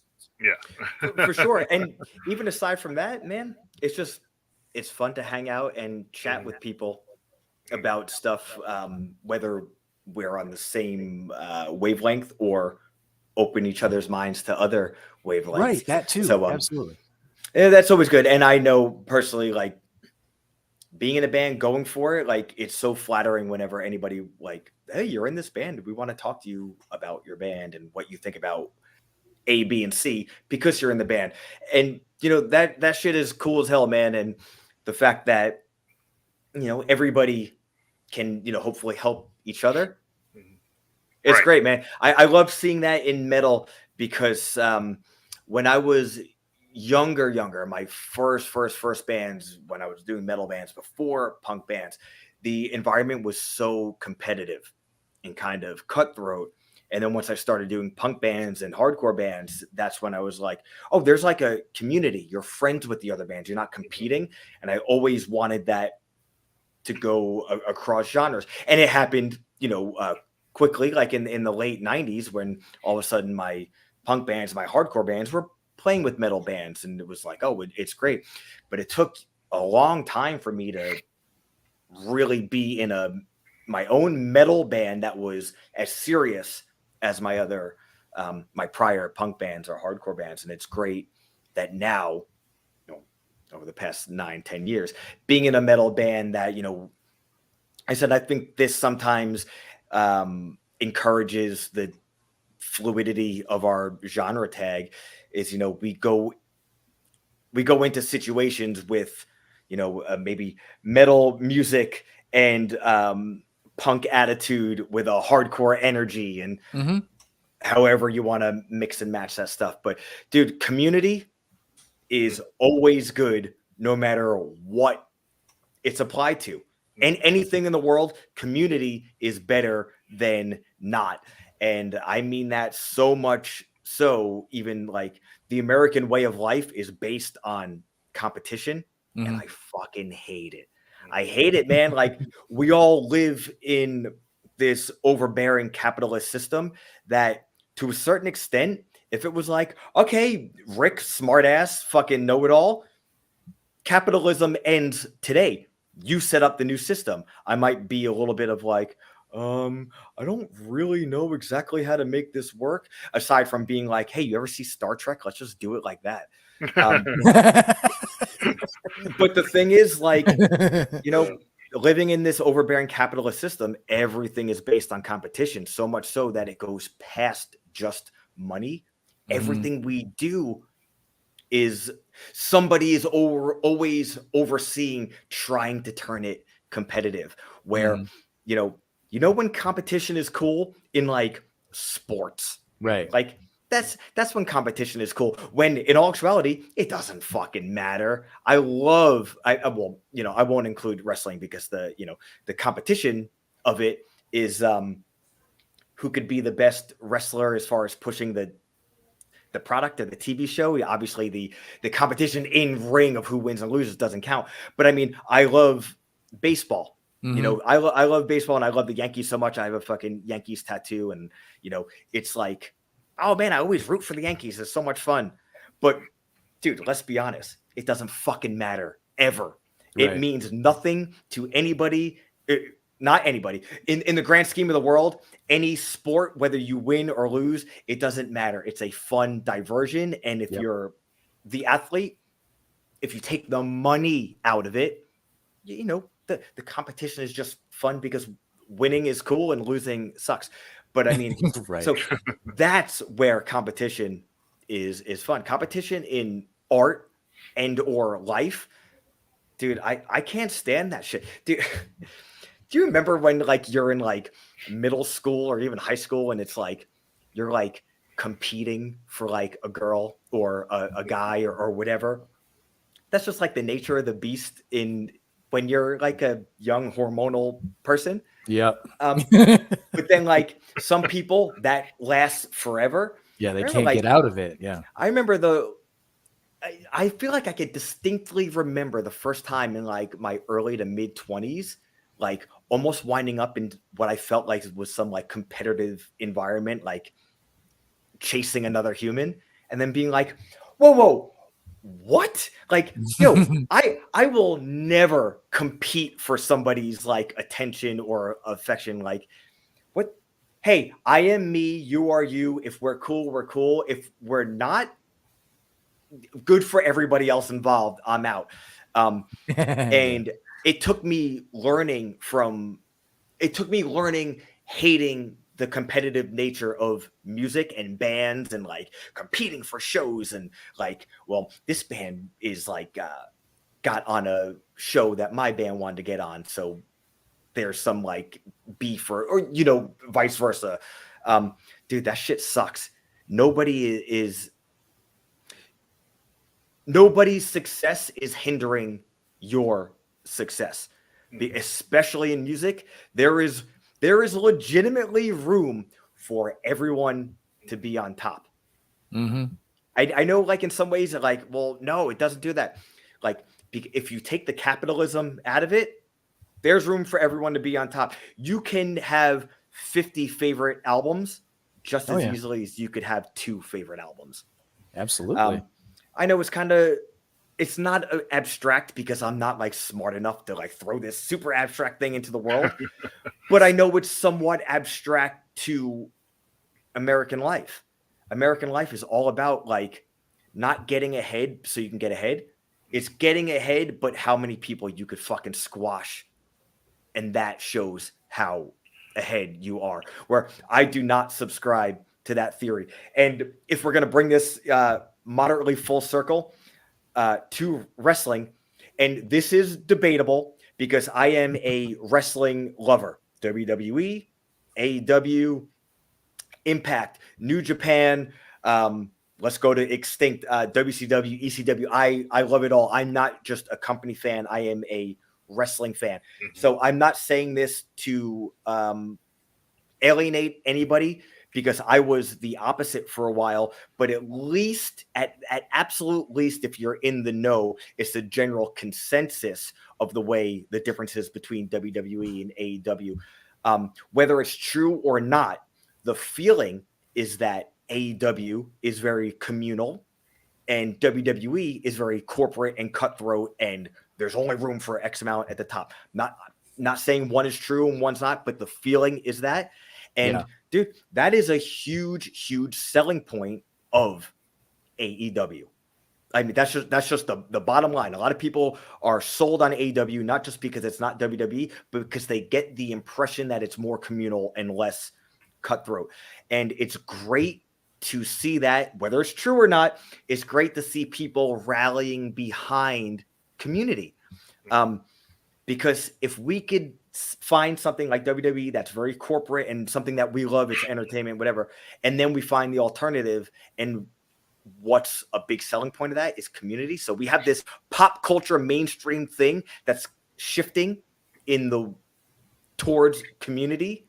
Dude, it's wrestling and it's stupid, and who gives a shit? Doesn't mean anything. To me, that means a lot, not just in wrestling, but in the world. Like, we could have a mainstream shift towards community as opposed to such stringent hierarchy. Dude, I can't say enough, as you know, because I've been spending 10 minutes doing it. I can't stand unneeded competition. So the thing with WWE, and you can go back and look at this even back to the Hulk Hogan days, is that 90% of your champions from Hulk Hogan till now were not the best wrestlers in the building. They were the best money makers in the building. Let me tell you who does this better than anybody: the NWA. The NWA, the guys that are on top there and always have, are some of the best wrestlers in the locker room. And it's just the way it's always been. Like, AEW is, I thought they were going to be, but then, of course, they're bringing in Punk, they're bringing in all these other guys, so you're kind of like on edge about what they're going to do now. So you're like, oh, what are they going to do with these guys? Are they going to, like, because I think TNA, because I came in to wrestling right after TNA, when TNA was first started. So Jeff Jarrett was running the company. I came in and I was working security for them to try to get it into the ring to do stuff for them. AJ Styles was new there, brand new guy. Like, and like, it was so crazy that he's in WWE now, because back then the story was that his wife didn't want him going to WWE because he would be on the road all the time.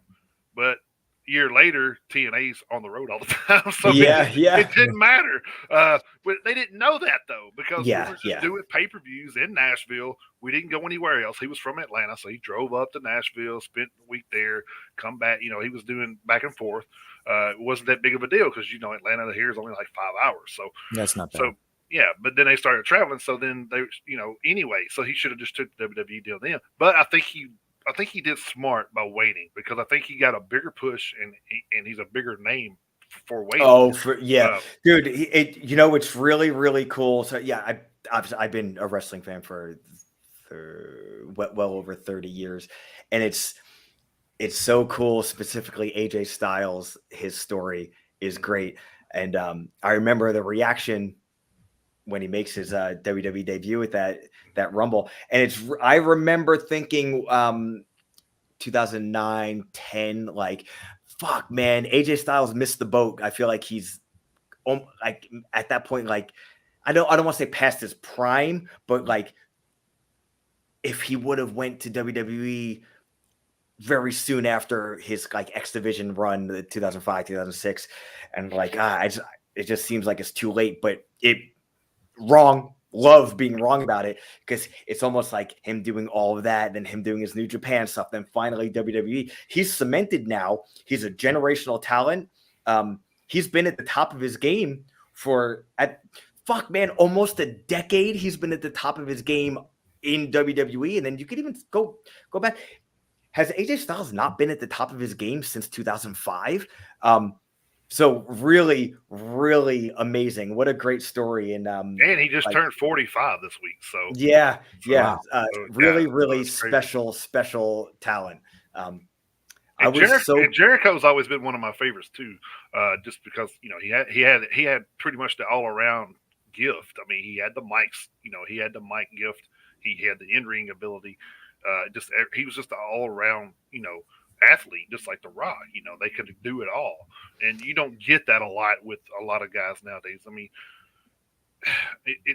I guess it's like almost to the point where you you go back and you listen to some of the promos that The Rock and Stone Cold and all them cut back in the days, and you're like, how can anybody even top that these days? It's kind of it is. It's kind of like it's almost like you had to let everything die down from that era to pick it back up, and it's kind of like it's just like a graph, man. It just goes up and down, up and down. Yeah, wrestling is cyclical, and this is my optimism with wrestling, which maybe people will agree with. And I mean, if we want to bring it around again, I mean, this goes to music overall also. Things, it's cyclical, it has its ups and its downs, and you always think, well, this can't ever be, obviously not redone, but like, nothing can ever get to this level again until it does. Mm-hmm. And dude, there was times,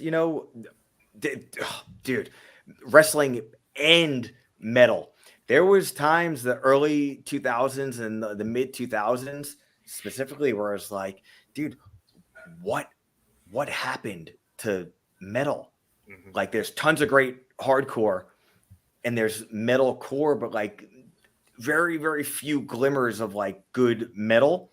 Mm-hmm. And it seemed like, well, once it will come back, once it comes back, it's going to be like some version of metalcore, because there was that metalcore wave that was trying to imitate Maiden-ish with their metalcore stuff, but it was just so like flaccid to me and just not potent.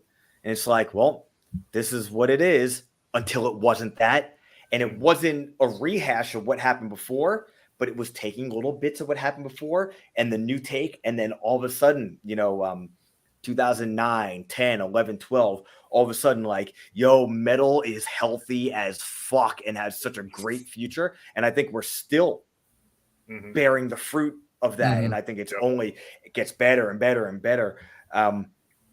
So much so that like a label like Unique Leader can exist and put out all these different types of bands and then take a chance on a band like us, which not only like, oh, we couldn't have had a chance. Like, we straight up did not have a chance for 7.5 years. Even with other labels we were on, wasn't the labels that were able to get us to where we needed to be, that anybody knew we existed.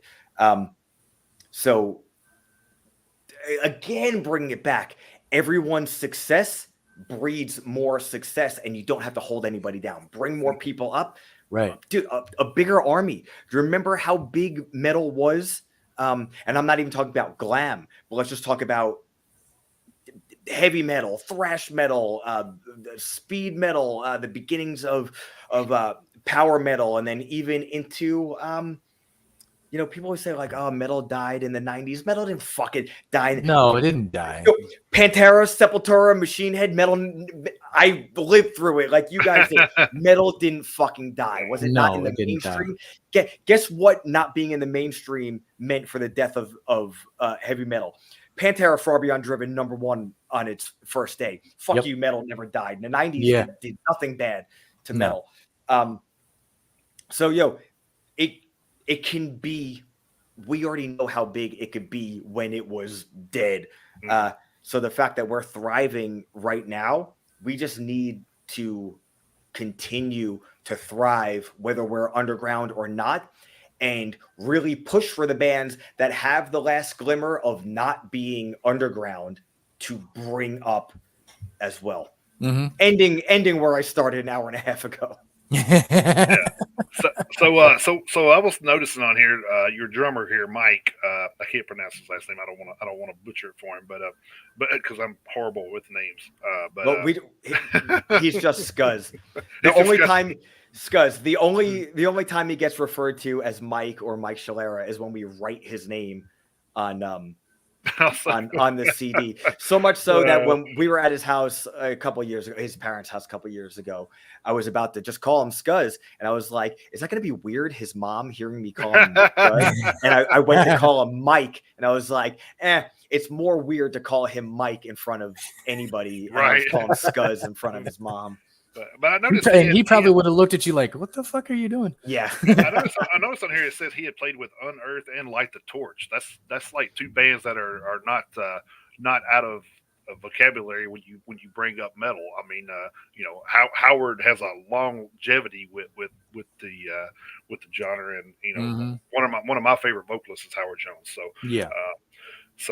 for him to be in those, so is him being in those two bands helped you guys at any point, or is it just kind of No, no. I mean, he did a tour with Unearth when they were having I think it was health issues with their drummer okay? at the time, and he did a little bit of touring with Light the Torch and recorded drums on the record. I guess the first record. I don't know if they have hmm another record or not. Yeah, the second record just came out Um, like last year, I think. So, which is badass, by the way. So, yeah. But I mean, honestly, I, honestly, him touring with Light the Torch was more of a hindrance to us because it's like, really, yo, we got shit going on. What are you doing? So we Yeah. had to get a fill-in Yeah. drummer for a while, well, which the reason I is asked a that, huge pain in the ass. the reason I asked that was because we see this in the news a lot lately about how as Lately Dying is like a prime example of they're down two members right now. So it's kind of like they're bringing in other people. So that's why I was kind of asking, is that like you answered that pretty well. It's a more of a hindrance than it is a gift from them saying, oh well, Yeah, being in two bands has to be a balancing act with complete transparency, Mhm. and that's difficult because bands are a group of individuals, and not just in a band but any facet of life. It is really, really difficult to get more than one people on exactly the same page. And sometimes even when two people are exactly the same page, they think they're not actually, because everybody's different. So when that turns into four people, and then maybe so our camp, we have the four of us in the band, we have our former bass player who is still very much a part of the outer group of the band, even if he's not the member of the band anymore, as far as like some decision making and some songwriting and all this shit. And then our manager, who was the singer of my old band. I mean, This Is Hell still exists, even though we barely ever play. So we I have was like just about to ask you that. yeah, there's a group of six of us. So like we have the Extinction A.D group chat. It's the six of us. It's not just the Mm. four of us. So getting like the six of us, then when you throw another band into it, who two bands most likely don't give a shit about each other, even if they share a member. Sometimes they do, because it's like, all right, well, band A is the main band. Band B is the when you're at home, you fuck around, play some local shit. And sometimes there's a band C, like, oh well, we also do some touring, but we know kind of it's not even necessarily, well, who chooses these dates first. It's kind of like one band has to take priority, and sometimes there's some wiggle room. And I bring that up specifically because when I was playing in This Is Hell as a full-time band, I also played in a band called Soldiers that I sang in, both on the same record label, both toured. This Is Hell was the priority, but it was always, hey, we want to do shit with Soldiers too. How can we make it work in between? And then sometimes like, oh well, This Is Hell is free for 3 months. All right, we booked a Soldiers tour, but This Hell is always busy. Oh, This Hell tour came up that is in conflict with the Soldiers tour. How do you balance that? Granted, now we shared two members and a touring worker or whatever the fuck, a crew member. So sometimes that shit could work. Sometimes it just comes down to, hey, who's priority? When Scuzz was playing in Light the Torch, it essentially, there wasn't really much working together, because like two totally different entities. Mhm. I don't know if I've ever met anybody from that band aside from Scuzz. And so it was kind of like, then it was more of a Scuzz decision. Like, all right, what are you doing? Because one of us needs to figure out what we're doing. And that's kind of just what we did for a while until he stopped playing with them.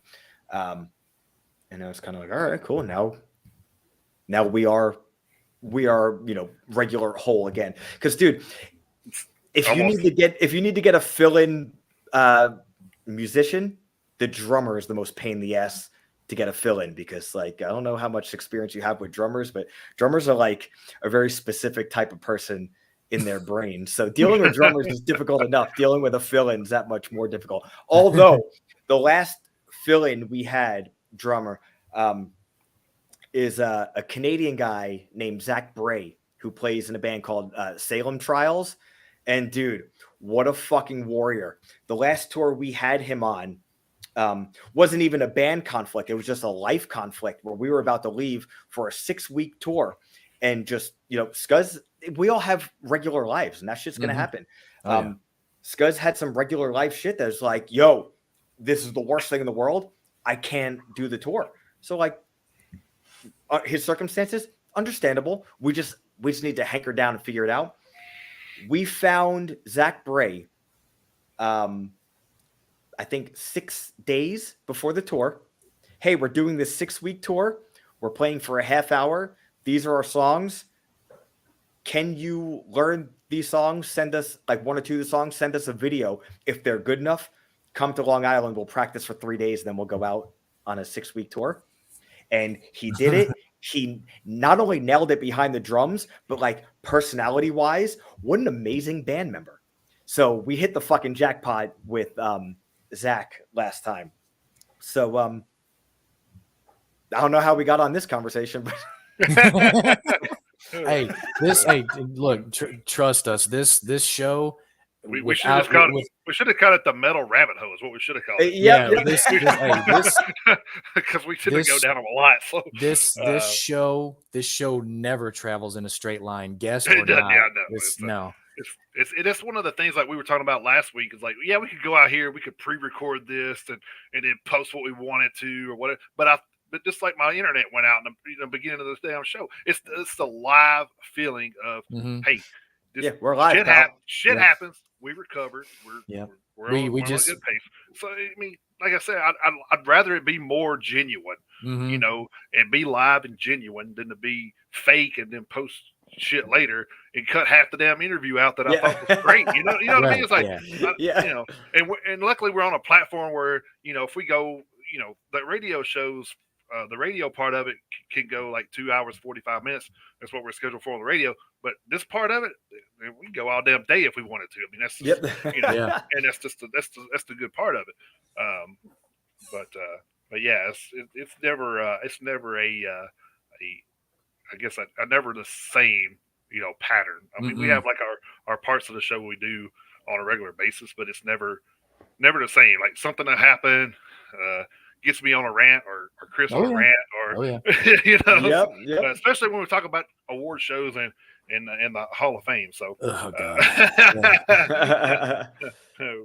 which we don't want to get in that rabbit hole either. But so I wanted to ask you. I replied to a couple of your stories. I don't know who actually come up with these, but I may have to get them in the ring or whatever, but they had like these albums on here. I don't know, Chris, if you may not have seen it, but they had the stories on here of the albums. They put Pantera. Was it Far Beyond Driven? I think. It was Vulgar Display of Power. Vulgar Display, and then against Machine Heads, Burn My Eyes. I was like, I was like, God damn it! Like, right. Competition wise, you never get hard decisions like that. Dude, until like the end or something. I'm like, damn, this is the first one I'm going to come out. Like, damn. So over the pandemic, also, lockdown. All we're doing is, I was worked a job the entire time, no band practice, yada yada. So I started a podcast over the pandemic. Once the pandemic ended, I stopped doing the podcast. But we did 1 episode or 2 episodes of the podcast where it was myself and all the other members of the band and our former bass player, and we did a favorite Extinction A.D.'s favorite thrash metal album tournament, where we had 32 albums, 16 matchups, and over the course of 2 episodes, we had the tournament, which everyone casting their vote and arguing and clowning on each other, and we came to the conclusion. So that was 2 years ago, and Megadeth Rust in Peace won, which I was the deciding vote, which I wish I would have voted Rain in Blood. It still haunts me. So on the last tour, I still don't. tough matchup. The last tour, we came up with the idea of doing it again with 90s metal albums. No, just if it's 90s metal. We each made a list of 50 between the five of us. But from there, came up with a whole tournament seed. Instead of doing 32 albums, we did 64 albums. So it's 4 episodes. So far, we've recorded and released the first 3 episodes of Extinction A.D's favorite metal album of the 90s tournament on our YouTube channel, which is just youtube.com/extinctionad. So what we also did was, after we came up with the seeding and all the first round, we put it on our Instagram story and let the fans vote on what they thought. And even their first round votes were pretty different from ours. So episode 3 that just came out was all of round 2. So now I'm putting the fans tournament up on our Instagram story of round 2. So the fans got in round 2 Pantera Vulgar Display of Power versus Machine Head Burn My Eyes, which we also had in our round 2. And that was in some ways so difficult. But the fact that we'd already gone through round 1 and explained what we loved about Vulgar compared to, I don't remember what album it was even against, compared to that album, and same with Machine Head. Round 2 was easier than round 1 because we already did so much explaining. After round 2, that's where it gets really difficult, because then it's albums that got voted already through 2. So it's funny because we recorded and released episode 3 so long ago. When I put it on our story, I was almost like, oh, fuck, this is a lot harder than I thought it was going to be, until I remembered our rationale, or at least my rationale, what I chose. So, I mean, I chose Pantera Vulgar Display of Power, but my choice was... That would have been my choice too. Yeah. The 2 years advantage it had in release date were formative. So that's the difference of me, like, being 12, 13, 14, 15, absorbing that album, as opposed to just being 14, 15, 16. Because Burn My Eyes was 94. Mm-hmm. So, both of those albums are like part of my DNA, but Vulgar a little more. And, in our episode 3, Vulgar, I think, wound up getting unanimous votes. Would you guys vote as far as that matchup? I have Pantera. Yeah. Pantera. Okay. Yeah. And we had the argument, or we had the topic of conversation was, well, what's heavier, the end of This Love or the end of Davidian? It depends. It depends. Oh. And then I seen the other one that I seen that come up on there was Sepultura's Roots, and I can't remember who they were up against, because that was against Typo Negative Bloody Kisses. Yeah, yeah. Wow. So of course I'm me and my love for Max Cavalera, I had to go with with Sepultura, but I would probably have to go Sepultura just by a hair, man. Because see, that's the thing. You get into those, like you're talking, you get into the albums as a whole, and that makes it harder. When you talk about like particular tracks, you're like, well, that's a little bit easier, but then you have to weigh the entire bodies of work, and you're like, oh shit. That came up quite a bit. Like, well, these 2 songs on a specific album are better than anything on the album it's going against. But the album it's going against has 13 tracks of 8s. Does 13 tracks of 8 beat an album with 2 10s and then some 3s and 2s?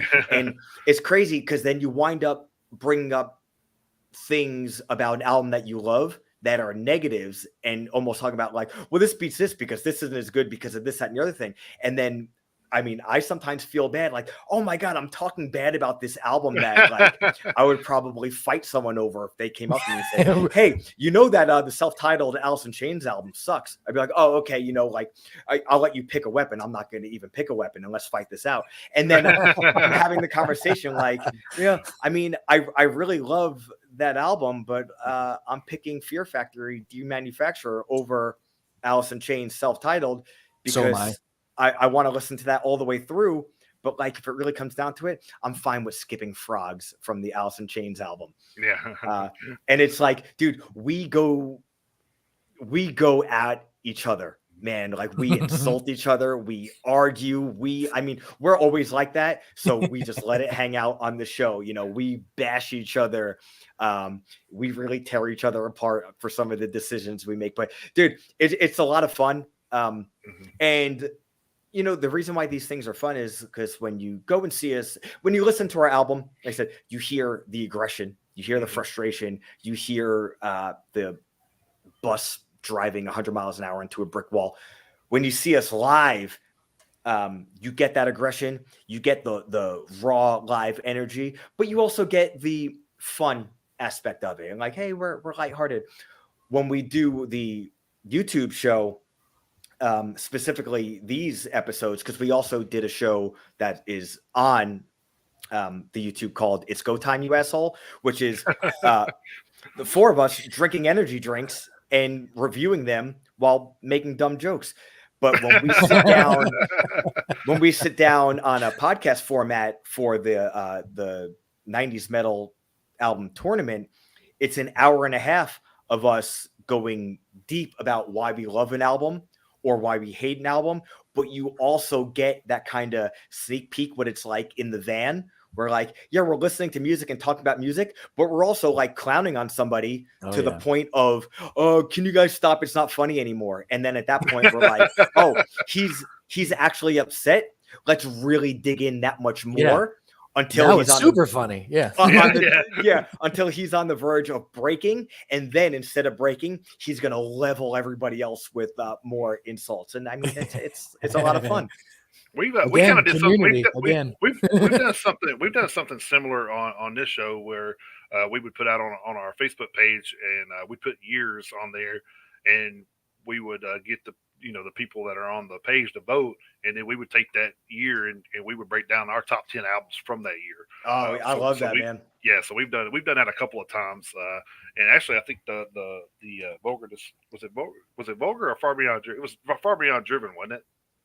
That was what's that? Vulgar was the one that no. I was saying the ones that we did. The one that we did though, I think was 94, wasn't it? Well, yeah. So that's we did 90. I think we did 94. I think that was one of the years that people voted on with 94. Yeah, that's Burn My Eyes. I don't remember if Testament's Low. I think the Low might have been 96. Maybe the Low is 95. But that's my favorite Testament record. Which I know is sometimes not always the way people think, but man, it's like it's 94. Also 94. Man, what a fucking year! Yeah. I don't know what my favorite Testament album would be. Good God, Testament has a lot of great albums. So that's what I'm saying. I don't know. Yeah. That would be a hard one. Oh shit, that'd be a hard one. Yeah, and then, like you were talking about going to like taking like bands lesser known on the road with you guys. So like Death Angel was one of the bands that I seen. I was doing some training for my job. I was training a new facility that we opened out in Texas, and they happened to be at the Trees in Texas. And then so we caught Death Angel. Ex Mortis was there, and then there was a band called Hellfire, which I never heard of, and like they were so fucking good, dude. Like I was just like, dude, this band is badass. And it was like, they were kind of like similar. They only had like, I think this was their third album that they were working on or promoting. And actually talked to Mark from Death Angel when we went to the Bass Strikes Back tour, and he seen my shirt. He seen my shirt, and he was just like, "Holy shit, dude, where'd you get that?" And I was telling him the story, and I said, "Yeah, actually, you guys turned me on to Hellfire." And he was like, "Yeah, man, Hellfire's a great band." So we told him, "Hey, man, we're doing this deal. Hey, if you got the gas, man, come on out, and you can go on this little tour with us. We're just going to be kind of in this area. And they were like, hell yeah, I'm going to do that shit. So they were out there doing their thing, man. I was just like, and it turned me on to that band. So Mhm. it's Yeah. exactly what you were just talking about, is going to these shows like that. Non-Point is very notorious for taking local bands on tour with them. I just seen them in Alabama, and they actually have an Alabama band open up for them. So it's kind of like, and I like the band. I'm just like, man, this band's pretty badass. So I mean, you always come across those, and that's why I said when I go to festivals, like you were talking about, you guys were at Welcome to Rockville or whatever. I went to Blue Ridge last year, and then a couple years before that, I went to Sonic Temple and Louder Than Life. So I always tend to like wander toward the side stages, because a lot of times you find those gym bands on those side stages. Like I go back to, I want to say it was early 2000s. The local radio station held a 1 day event out here. We had an outdoor venue here at one time, and there was like a stage in the back and a stage in the front. And the year that we went, the first year that we went, Flyleaf was playing on this backstage, and I told my wife, I said, they have a unique sound, and I guarantee you, 2-3 years they're going to be on that stage. Well, it didn't take that long. The very next year they were on the other stage. Yeah. So it's just like you got those bands that that just have that unique sound to them, that they're going to break it at some point, and then sometimes it just happens sooner than later, which is good. But it's like you said. I think it's more competitive now than it used to be. And like you said, you don't like the competition part, but I think it's more competitive as you know these all these bands play, and then you got to go out and you got to pick certain ones that you want to like list it. Like just like when you go to these festivals, that's the thing I don't like about the festivals. It's like a lot of the bands you want to see cross over. Yep, And, yep. and you're like, fuck, I don't want to choose between, Lamb of God and Killswitch Engage. That's bullshit. I shouldn't have Mhm. to. So we ran into that a couple of times during the week. So this year they said they're going to have less stages, so they don't have a lot of overlap. We'll see. I'm actually going in September, so I guess we'll see in September. But yeah, I think you're right. I think a lot of times, like I've been turned on to bands that open up most of the time. Like I'm like, oh, I like this band, and I write it down, and I'll go back and start listening to some of their stuff. Just kind of like when we go down a rabbit hole with Yeah. you guys and Confess and a lot of other bands that kind of got listed with you guys. I'm like, oh, cool. But you know, hopefully we've gotten a site now where we don't miss this shit anymore, because Right. Yep, Yeah. yep. because I want to talk about it when it's fresh out, and Yeah. I mean, it's still kind of fresh. I mean, Yeah. you got Thankfully, it came out in March. thankfully the new album just came out in March, and it wasn't like, last year, Mhm. so I mean, it's still, new, it's on the front burner, and we're still able to, get it out there to everybody. So, It's great from my point of view too that people are still discovering it, as opposed to, oh, it just came out, and oh, you get that first week or first month push, and then it starts dwindling down, which is, Mhm. that's the nature of the beast. But it's great that it still has legs and still finding its way to people. So I take it as a positive instead of a Oh, negative. most definitely. Yeah. I mean, well, I think that's why bands can tour for years off of one album, because you keep taking it live, and then you're probably coming off to people that didn't know the album was even out, or whatever, and they're like, oh, I've never heard that. Maybe somebody who's living under a rock didn't know that Titans of Creation came out by Testament, and they were like, oh, what is this song? Yeah. What is this? Then they're like, oh, they had an album came out last year. Like, oh, I didn't know. But like I said, there is a lot of stuff that comes out and you don't hear about. But Loudwire, we found out, is not going to push anything that's not going to get them clicks. Mhm. So if you put in Hailstorm and Fozzy and all those bands out there, they're going to get clicks. If you're putting Extinction A.D. out there, they're like, oh, who is this? To me, I'm clicking because I don't know who the fuck you are, and I want to know. I want to Yeah. know. I want to Right. know. Exactly. Yeah. But a lot of people don't do that. They just want to go for the star power, and I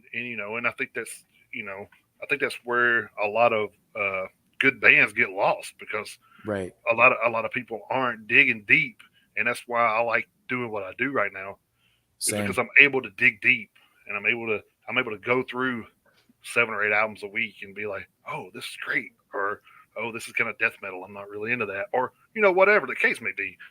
But I'm glad to have that opportunity now to actually go through everything and not just Right. That's eight albums that, right. that Loudwire wants to push. But Right. That's what we want is more of a chance.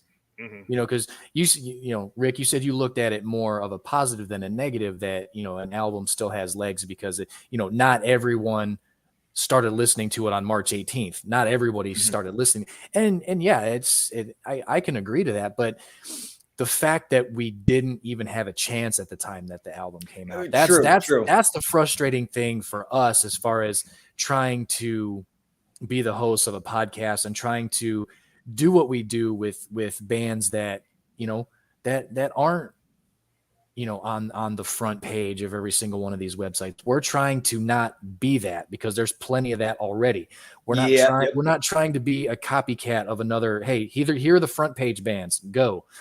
We're trying to be the opposite of that for bands like you guys, who for whatever goddamn reason don't get the who aren't getting thrown a lifeline, so we want to see you guys. We want to see you guys on Metal Hammer's front page. Exactly. Years from now, and be like, hey, you remember having Extinction A.D on the show? That was hell yeah. Awesome, that's what we want to do. That's what we're trying to do with this, and then not being able to find when a band like you guys or Confess and stuff like that, not being able to have that notification, because like I say, 70 bands in 1 week, we're not going to get to all those bands. We're just not. We're just two guys. But to not have the chance to see Extinction A.D., Eyes of the Living, Confess, to not have the entire list, to us, that's just not fair. But now that we feel like we found it, we feel like we have more of a chance to give more bands the opportunity that they deserve. That's the way we look at it. Sure, it's a positive for a band to be quote unquote discovered 6 months, 8 months down the line. Hey, let's go listen to this album, then let's listen to the other two, like what we did. But still, if we would have known in March, we just didn't know. That's the frustrating part for us as hosts. Opportunity exactly. Just is opportunity. And that's like a thing that I've always taken to heart. Like, and I don't mean this monetarily, but like anything else, as far as the band goes, like, we don't need a guarantee. All we need is an opportunity, because if we're left to like, all right, here's your chance. If we could do what we do to the best of our abilities, then there we are, love it or not. We had the opportunity to do what we do. And, it's great that I feel like with this album, we've at least had that opportunity, and it's made a big difference in our reach and our visibility and everything. Well, I tell you what I like, having listened, obviously the new album, when we found it, was what got us into you guys, obviously. But when I went back and I listened to, the first three, I listened to the first two, and then I listened to all three in succession after initially listening to the third one. Anyway, I noticed kind of like an evolution in your guys' sound, because you were talking about how on this album you guys found the Extinction A.D. sound, the one that you had the internal vision for. I noticed an evolution from the first one to the third one, where the first one was a little bit more thrashy, and then the third one seemed to be a little more heavy, if that makes any sense at all. Yeah, because of the hardcore punk influences that you've had from your past, whether it be when you were first coming up as a music fan to the stuff that you got into once you started being in bands. And of course, all three albums are heavy. I'm not trying to say they aren't, but there was seemed to be a little more focus on the thrash aspect in the first one, which was great. And then it evolved into, I hate to say heavier, because all three albums are heavy, but there was more of the hardcore. I'll just say that there was more of the hardcore aspect, it seemed to be, in the third album. But the evolution from the first to the third, I mean, you could hear it, and you could see kind of the timeline you guys were going with. And I can see where you would be like, this is where I wanted to go from day one. Not that there was anything wrong with day one, but I see where I can hear it. So now to hear you say this was the vision that I wanted, I can hear it and I can see it because I noticed the evolution even before talking to you about it. So being able to kind of hear where we're going, and then to hear you say, this is the idea I had. I'm like, damn, fucking, I could see exactly what he was talking about. I absolutely loved it. It's so strange knowing from the very beginning, perceiving your band as one thing, and then straight up recording and releasing something, and even myself listening to it, like, I love this, and this is what we did, but for some reason, it's I have something else in my head, and a lot of that was being from day one with this band so ahead of the ball with songs. So when we were recording our first EP came out August 19th, 2014. And we recorded that in like the winter of 2014. The first day we were in the studio, like, oh, we spent 10 hours recording. And then we had a room right next to the studio where we slept for, I guess, 2 nights or 3 days or whatever the fuck. After spending all day recording, I brought my guitar into like this sleeping area and was writing and demoing songs. Now, the songs I was writing and demoing while recording the first EP didn't get recorded till our second full length that came out in 2018. So we were always behind. So no matter what we were recording and releasing, what I thought of the band was already 4 years ahead of time. And sometimes when I was writing while recording something already old, it might not have been hitting the mark of exactly what I was even going for. So the first, I think the first 5 songs written for Culture of Violence, I think 3 of them got used. Those were written between the end of 2015 and the beginning of 2016. Wow. So it's like, nice. So by the time we put out our second album in 2018, I was already well into the writing of our 2022 record. Now, I had noticed that, like, all right, this is becoming like a frustrating thing. So that's why it was so refreshing when we wrote the Chaos, Collusion, Carnage, and Propaganda EP, because we wrote that shit and recorded it and released it immediately. That was the first time we'd ever, like, by the time that shit came out in November, like, oh, well, one of these songs is only 3 months old, 4 months old. Like, that was brand new for us. So once that came, by the time that EP came out, we'd already recorded all the drums, all the guitar, and all the bass for Culture of Violence, but we didn't have anything mixed, and there was no vocals over it yet. Vocals have been written, but not recorded. So by the time we were about to go back into the studio to finish recording Culture of Violence, we had learned from what we did with the EP and said, yo, let's scrap 3 of these 10 songs and write 3 brand new songs, because we knew even more so where we were going. We liked where we were going for the EP. Let's do more of that. And also the feeling of new songs being on the new record, like every other band is, essentially done forever, that we, have never done. We've always been like between 2 and like 4 or 5 years ahead with writing, which puts us 4 or 5 years behind.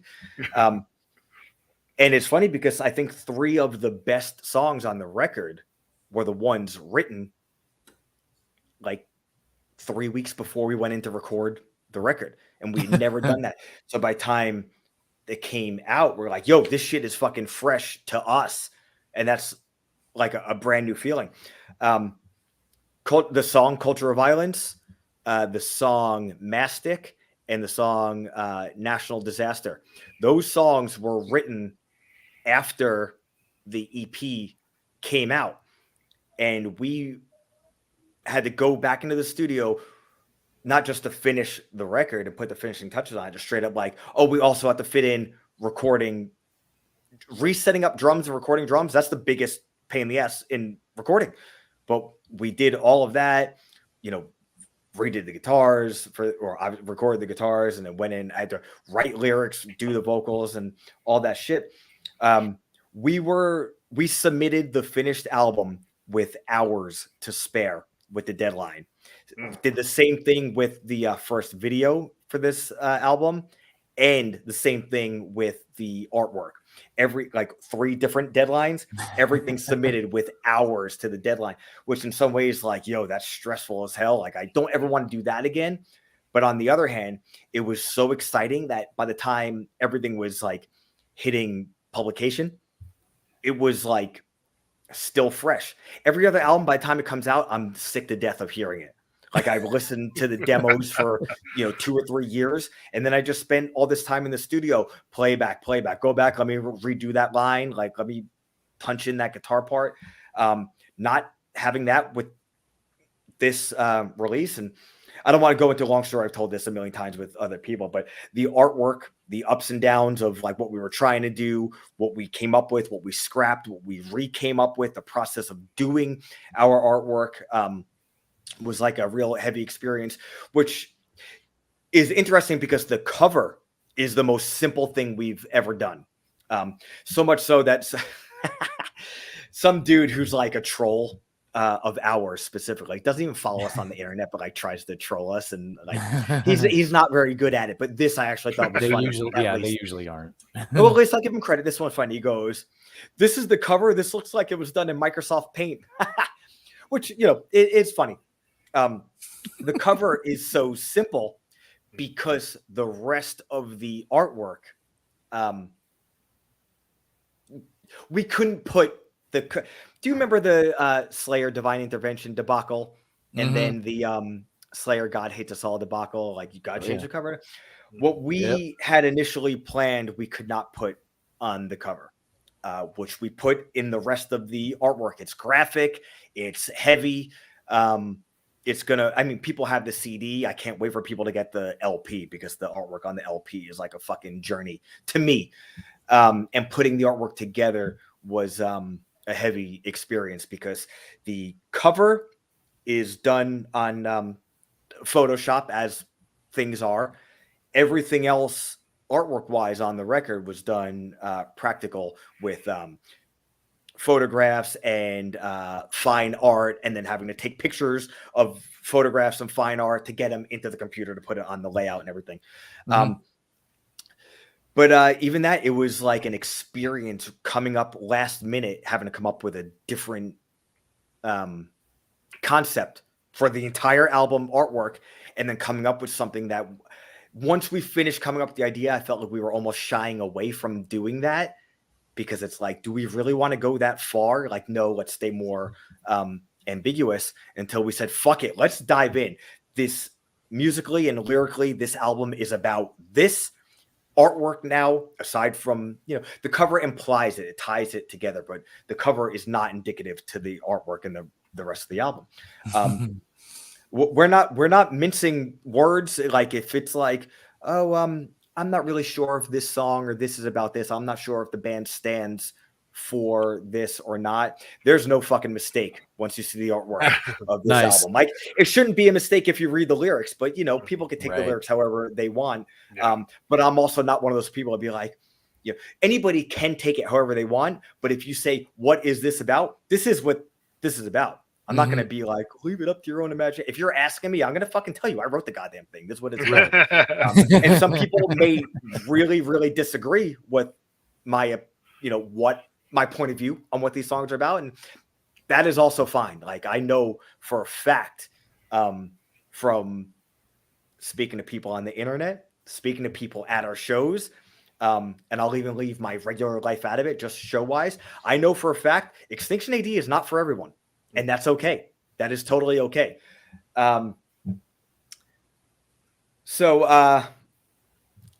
Yes, I think a lot of finding our sound and the evolution of our sound was also the evolution of how we approach even what we are putting out and when we are putting out what we are putting out. And I think that energy of everything I said, of leaving everything to the last minute, and it's not leaving things to the last minute. It's just the way I've gone into this band is constantly biting off triple what you could chew and then figuring out a way to swallow that shit and put that shit to good use, because like otherwise what are you doing, especially as like a 40, 41, 42-year-old adult?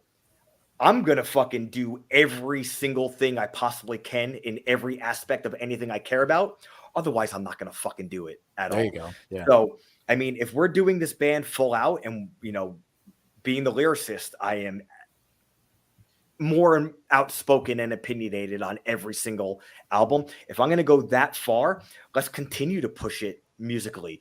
Fast parts are, everybody says this, but I mean, about their new album, and sometimes they have no idea what they're talking about. They're stuck in their own point of view. So maybe I am also, but like faster parts are faster, heavier parts are heavier, melodic parts are more melodic. Like there is no more of a fucking, 4-on-4 bare knuckle fist fight album that we put out than this one.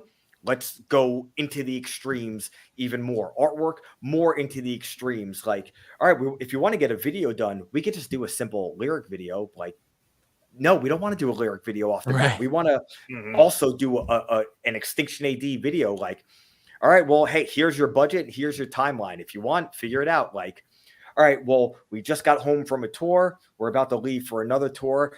We finished a record, including 3 new songs. Write, record, get in there to do a full mix and master. You have to have that done in 3 days, as well as this video. Can you get this done? Well, probably not, because I have to go to work also, and I also have a second job.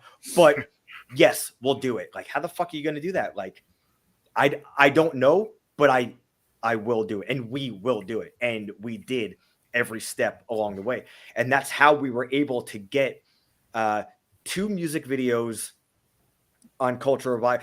Dude, let's even just go from November to March. We did 3 music videos, 2 lyric videos, an EP release, a full-length release, headline tour, support tour, headline tour, support tour, headline, headline. And that's over the course of like, hey, we've still figured out a way to have Thanksgiving at home, have Christmas and New Year's at home. I moved twice throughout that time also, like moving home locations. And then in November on tour, as well as all throughout January, February, and March, like, hey, can you do this interview? Can you do this podcast? Can you do this radio show? Like, hey, like we had like a straight up unique leader. It's like a PR person. They're like, I'm going to send you a schedule of like people that want to talk to you. And then if you want to talk, like I'll reach out to them. You let me know what you want to do out of this list. And like my response to the email was yes. Like, the fuck do you mean yes? Dude, I'll do it all. Like, well, aren't you on tour and have like driving to do? It's like, dude, I'll drive in early. Like, I will wake up early. I will do the drive. I'll get in early, let everybody else load in. I'll talk to anybody that, like, if somebody is genuinely interested to talk to me about my band, I still can't believe it. I am more than happy. And sometimes I will talk for 2.5 hours when you request talking for an hour. But I mean, dude, that's the way of going about it. I mean, like, we believe in this band, and I know, even just let me speak for myself. Like, I believe in every single aspect of this band, that, for better or worse. And I know sometimes it's worse because I'm engaged to the most phenomenal human that I've ever met in my entire life. And I consistently put the band first. which is never fair to ask somebody else to deal with, especially if somebody else is not even in the band. Mhm. And it's like, I don't know any other way, because I feel like it deserves that. And not just because, man, like on my guitar and jumping around in, Kentucky is a lot of fun. Not just because of that, because I believe in our message. I believe in our energy output, whether that's musically, lyrically, live, or just conceptually. Um, it's the only way I know how to do. It's either shit or get off the pot. And when there is shitting, there's a ton of shit, because I'm always biting off more than I can chew. So the thing with fans, I think, is, and I'll separate myself from most fans, because I don't agree. Like, we'll take Machine Head for example. I don't agree with a lot of what Rob Flynn says as far as political wise. Am I going to stop listening to his music because of that? Fucking no, because I love Machine Head. Right. If I listen to an Extinction A.D. album, and something comes across where I don't agree with the message, I'm still going to be like, I don't agree with that, but that song kicked ass. Yeah. And that's just the way Right. I am. Yeah, me too. I don't think that it's fair to drive that political wedge, because I mean, we know how it was back when we brought into D. Snyder and fucking Senate and stuff. Like, metal and politics have been head to head for a long time. So so it's not like it's nothing new. But it's like you have to separate your feelings from what they're trying to do as far as the musician and everything, because that's not what we as listeners are supposed to be taking in from that. I'm listening, and yes, I'm like, damn, this song is badass, it kicks ass. But you know what? It kind of sucked, because they're talking about police officers, and I'm all for police. Fuck that, man. Like, who gives a shit? Like, let these guys play their music, listen to what they're saying, and be like, hey, I don't agree with that, but that fucking shit was great. I mean, we can still agree and like things. I don't know why we can't, as a society, get that. but but yeah, it's like, one thing you brought up was artwork, and I had this on my list to ask you, who designed the logo, because I think that it was very much something that jumped out at me whenever I started looking into you guys. So when we first started, my old band, This Is Hell, worked with an artist named Will Blood from the UK for a lot of stuff. Amazing, amazing artist. So when we started Extinction AD, I was like, I'm gonna go right to Will. So I did, and it was like, I don't really know exactly what I want logo wise, but I don't want to shy away from being a metal band. So he designed our logo initially, which we loved and we used for tons and tons of albums. So that's our new logo. Our initial logo was a very similar, but a bit more Anthrax-ish, which was not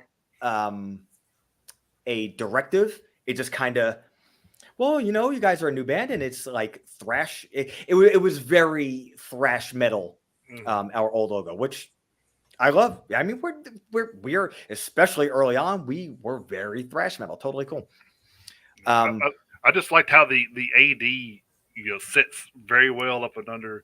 Yeah. So Will, the footprint of our current logo is very similar to our old logo. And we knew we felt like after the pandemic, like I said, with the new EP, new label, everything, we felt like we're not a different band, but it's a new version of this band, like, to us. So we said, let's rework our logo a little bit. And we threw around different ideas, and I can do Photoshop, I could do graphic design. Logo wise, I was having a hard time manipulating our old logo without just repeating it or just doing something totally different, of which looked like when I would draw logos on my notebook in high school. So I don't even remember exactly how I came across Brendan Coughlin, but he plays in a band called Mourned from Massachusetts. and he's a graphic designer, and he has, when I looked into it, I think we just came across him on Instagram. Like, oh, he has a really cool style. I say, and I don't think it was me. I think it was either Pete, our old bass player, who, like I said, is still a part of our group, or it might have been Ian, who suggested them. Said, I think he could do a good take on what we're describing, but we can nail down. So I got in touch with him, and I described, said, we kind of really like the footprint of our logo still, but we want to just, fuck it up a bit more and kind of just a new version of it, like grime it out. But we didn't want to go death metal. I You want know, to be able to read it. yeah. And not only that, there's like that death metal hardcore crossover going on right now, where even not just musically, but aesthetically, it's almost like a dumbed down version of traditional death metal stuff. I didn't even want to go that direction. I wanted to do something that was still very distinctively us. And we gave them a couple of like, kind of like this, but, like referencing maybe old t-shirts we had, or old brands, or even other logos. Like, but we don't want it to just look like, oh, it looks like a different version of the Anthrax font, or whatever. And I'm over explaining to him, like I do. He's like, dude, okay, I got you. Give me a little bit of time. I'll send you some options. And he, with tiny little bits of massaging, he came up with our new logo. And as soon as we saw it, we're like, dude, that's, after the little like after we nail it down, it's like, that's, I feel like what was in our heads, but not even exactly what, like we couldn't even visualize it properly. And then as soon as it was, I think it might have been Travis, our manager, like, yo, put that gold on black. That's gonna be sick. I was like, all right. So I did that. I was like, yo, that is fucking badass. And the thing is, our new logo looks like our new album's sound. And like, we always try to go for that cohesive thing. And I think our old logo looked like our old album's sound.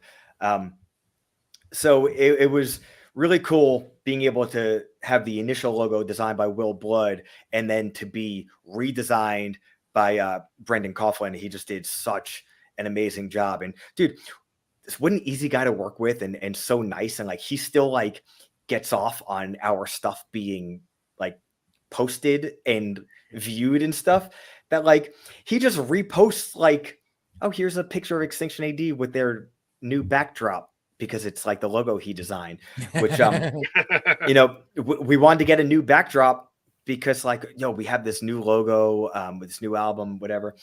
And we're like, well, we're like cheap fucks. I don't want to pay for a new backdrop. So we wound up collaborating with the company Black Mass, which is run by Malachi Black, former Alistair Black, the former WWE, now AEW wrestler. House of Black, absolutely. Yeah, we collabed with his brand, and man, we have this brand new 12 by 15 beautiful black backdrop with just our new logo in gold, fucking huge across it, with the cool Black Mass logo in the corner. And it's so rad. And once again, like, we're about to put out the EP in November, and we knew like, oh, okay, we got, we want to do very different artwork for us. We want to do new logo. And it was like down to the wire, like, bam, let's get this logo. So by the time the artwork came out, it wasn't, or the CD came out, it wasn't something we were sitting on forever. It was like, we see it, and 2 weeks later, everybody else sees it. It was nice and fresh. And same thing when we got the backdrop leading up to the Cattle Decapitation tour. We got the backdrop in the mail, I think 3 days before the tour. So I was like, oh, I cannot wait to get on that stage and hang this thing. It's cool, man. It all goes to the energy that we have and have had. And it's always cool to work with people in different ways and for other people to have matching energy. And I don't know if that's me projecting onto them, or hopefully it's them feeding off of ours. It's probably a little of both. I think Mark from Death Angel kind of brought that up whenever I was talking to him about the energy of the show. He's like, "Well, I feed off you guys, and you feed off me, and it's just back and forth, man. We got to keep that back and forth going the whole set, And it's like, that made like I've never really thought about it until he put it that way, and I'm like, that's actually probably a damn good explanation. Dude, it's so true, and it almost sounds cliche when people say stuff like that, like musicians, but it sounds cliche because it's been brought up a million times because it's so fucking true. You need that. It's like a good live show is perfect symbiosis. And it just turns into a fucking, a powder keg of like, if the band goes in, like the band's ready to kick ass, then it could get a crowd who's like, I mean, I guess I'm kind of ready, but like, yo, I can't contain this. And it could go vice versa. The band's like, all right, we're going to go up there. We do the same shit, whatever, but like, you're just not feeling it or whatever. And if the crowd's rabid, like, oh, you know what? All of a sudden, my neck doesn't hurt anymore. Like, it will. It'll be fucking killing me in 30 minutes. But for now, like, I'm trying to get this thing to fall off. And that energy, like I said, it's symbiosis that turns into the fucking when Mr. Wizard pours all that shit together and it just explodes. So the funny thing is when we went and watched the Bay City Strikes Back tour, and then the venue in Chattanooga had a big sign that says no moshing and no crowd surfing. So I was just like, do they know what kind of show we're having? Exactly. Like, yeah. So it was so funny. Like it was 2 songs in, and Death Angel opened up, and Mark had the mic. He said, "Hey, dude, y'all just standing right here and doing shit. We better open this fucking pit up." And like me and Chris was just looking back, and security was just like, dude. I mean, and security is there to do a job and all this shit. But I mean, when it comes down to it, you're at a fucking show, and like you could use this for shows. You could use this in the way you live your life. There's more of us than them. Always. There's always more of us than them. And that was the funny thing is like the people who it wasn't even security really. It was people who were running the venue. That first mosh pit opened up. They came out and they tried to shut it down, and we were standing there. we were standing there off to the right of the stage. We were looking at each other going, that's not going to happen. Not going to happen. And it kept, they came out and they shut it down for about, I think maybe like one verse of a song. And that fucker opened back up, and it was bigger, and then more people got involved. And it got to the point where it was so bad they were moshing to, what was it? They were moshing to Bad Leroy Brown. Bad Leroy Brown. I was like, you will never see anybody mosh to Bad Leroy. Except at a thrash show. So they shut it down for about 30 seconds. It opened back up, and then it didn't. The pit didn't disperse until 11 o'clock when the show ended. and it shouldn't. Look at that lineup. Right. Yeah. Awesome. All right, man. I guess we've kept you pretty much all morning, so it's already lunchtime. We ate breakfast and we talked through lunch. So I appreciate it, man. I had a good time. Hopefully, you guys had a good time, and we had an hopefully we'll blast. get to Chattanooga in the near future. I wonder to Nashville. I'll drive to Birmingham, Kentucky. I mean, I will drive. Man. We don't care. We just played 2 shows. We do drive, Where the? Let me go over my notes here. What are the? Okay, we played the Spot in Chattanooga. Okay. If I remember correctly of what show this is, and I'm not mixing it up with the High Tone in Memphis, it was almost like they had a little stage, so they do shows there, but it was almost like a coffee shop, but bigger and laid out different. It was almost like a coffee shop / art space. Interesting. And we played with one metal band, one hardcore band, and then one it was almost like the more poetry based Doors songs type of band, Oh, okay. which that short little run we did 4 shows coming back from a support tour. Every show was like us and 1 or 2 heavy bands, and then 1 or 2 totally random. So I think what did I say? Memphis, is that the other one? The High Tone in Memphis, yeah. It was us, a metal band, and 2 hip hop acts. Acts is so weird, bands or rappers. We played in Odessa, Texas, with 1 metal band, like almost post-hardcore, and not like modern, like early 90s post-hardcore / new metal band, and then straight up like an emo band. And dude, these shows were rad. It was the type of thing where, like, on paper, I always want that. Like, let's diversify these shows, especially like with, musically we are what we are, but message wise, I feel like we don't need to solely play with metal bands. We could connect with people that might not even listen to metal if you're listening to us lyrically first. But that doesn't always happen in practice, and especially coming from me. Just because I think that doesn't mean other people are going to think that. But to be able to play 4 shows where we said to the promoters, like, we would like to play with more than just metal bands. It would be cool if it was like us and heavy bands, and then other, or us and other. And for all that to work out was just so fucking awesome. I would imagine that would bring in a bigger crowd too, because you got like the 4 different genres of metal, and all those are coming together. So yeah, and especially was the coolest for me when we played us, a metal band, and then 2 hip hop acts, because I mean, I'm from New York, so hip hop is in my DNA. Regardless, even if I did I was more hip hop influenced in that band Soldiers I sang with, but I mean, the way I write lyrics and vocal patterns, I couldn't hide that hip hop influence if I tried. Whether or not other people hear that, that's another thing, but I know I approach it that way. So like, I would love to be able to have some type of crossover, even if it is just for 1 show, and for that to be a success was, like, personally, like, very satisfying.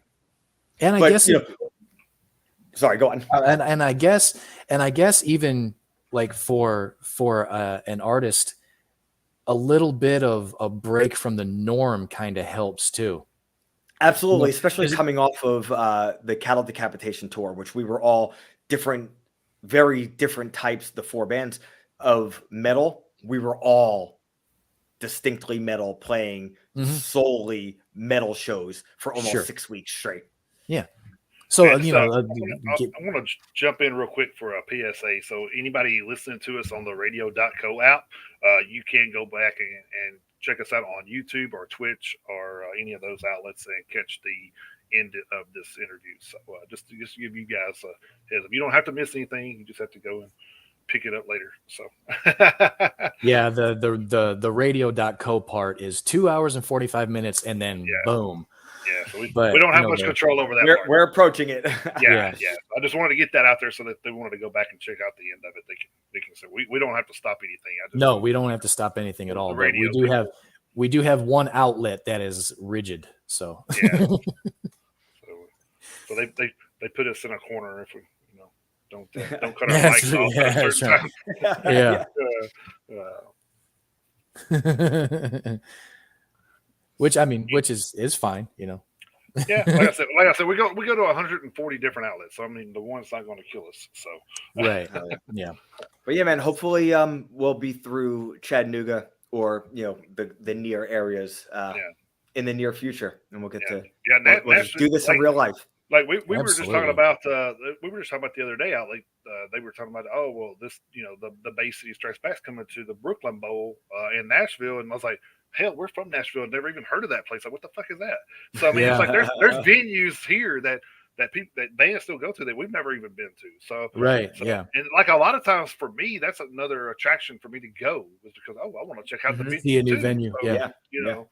So it's kind of give people insight on because like I went to I went to two new venues this year already. I went to the Signal in Chattanooga with Mhm. Chris to the Bay City Strikes Back. I've never been there before, and then we went to I went to the Coca Cola Roxy in Atlanta and seen Hollywood Undead and Papa Roach earlier in the year too. Uh, so so yeah, Yeah. so I've been to those Seeing two. a new. Yeah. Yeah, and then we Seeing went, a, and then we went to the Mars Music Hall in Alabama a couple of years ago. So right when we saw so Machine there's Head. Yep. so that we've been to a few different venues that we've never been to, and fortunately, a lot of them are really nice. So I really would Yeah. that way I know like what to expect when other bands come. Like, oh well, okay, I've been there before, so I know what to Mhm. expect. So you just walk in somewhere and don't really know what to expect. It's kind of odd, but yeah, it's pretty Yeah. cool. Like when they had us into the exit in when the first time we saw Machine Head. Oh God, that was so horrible. I mean, you talk about a heavy metal show in a sardine can. That was it. Yeah, Yeah. yeah. It was like Yeah. there was 1,500 people crammed in there to see Machine Head, and you talk about shoulder to shoulder, man. You just Yeah. I know the exit. Yeah, no, it's a but I'm not trying to shit on the exit in though. It's a great little venue, and Yeah, but 1,500 people, dude, 800 people in that place. yeah. You're Yeah. gonna be packed in tight. Yeah, but it was still still a cool show at a cool place. But yeah, I enjoy going to the little venues just as much as I love going to Bridgestone to see Megadeth. So I mean, I don't think I've ever had a bad experience at a venue, regardless of the size. I mean, they all have their charm, and it all ends up culminating in a cool story, one way or the other. Big venue, little venue. I haven't regretted going to a single show. And then they just opened up two outdoor venues close to us this year too. So Yeah, they so have. that's, so they've definitely opened up a lot of avenues for bands to come into the area. Yep. So Yeah, they got to get some. hopefully you guys can swing through one of those. Right. Yeah. Yeah, hope so. Hope so. Yeah, they gotta we'll definitely be there. So God, absolutely. And the cool thing is, like I say, now that we have that website that we use for album releases, we've also got 3 or 4 different websites that we use for our Hitting the Road segment that we do too. We've got a segment here on the show where we also call out all the new tours that have been announced. So that's something that we've been actively keeping our eye on. So you guys pop up, I guarantee you, we'll know about it. Awesome. Oh yeah. well, I follow you guys on Facebook as well. So I do too. I do too. We'll definitely see it there as well. So Yeah, Cool. I do too. And speaking of your guys' YouTube, do I have this right on the screen? Yeah. As far Okay, there's no unless I'm wrong. Okay. I just wanted to make sure I didn't leave out any, punctuation or anything like that in the. So No, just wanna make and sure I get that right. hopefully we'll have the 4th and final episode of our tournament coming up soon. Yeah, you guys get a chance. You guys get a chance to go over to YouTube and watch that. Good luck trying to pick some of those. Yeah. yeah. God, I was some like, of those I was like, can I head-to-head just pick matchups. both? Like, come on, man. Yeah, you guys think filling out a fucking March Madness bracket is hard? Good Yeah, luck with right. that shit. Yep. Jesus. And hey, thank you too on your end because actually you mentioned a couple of bands that I'm actually going to check out as well. Same. So, We've been taking notes too. just yeah, like we you have. kind of like swapping notes. Yeah. So it's pretty cool that we actually, that's another cool thing about being like into this environment is you get to like swap, what you've heard with Mhm. someone that may have not have heard anything, and then that's what I love about it. It's like I'm always Mhm. looking for new stuff to listen to. So Yeah, Awesome. always. We always are. So you guys, you guys don't have technically like your own formal website, do you? You guys have Bandcamp though, right? Yeah, we have a Bandcamp, obviously Facebook, Twitter, Instagram. It's all just at Extinction AD. I do Okay. get Gmails all the time, like, "Hey, you want a website?" And hey, no.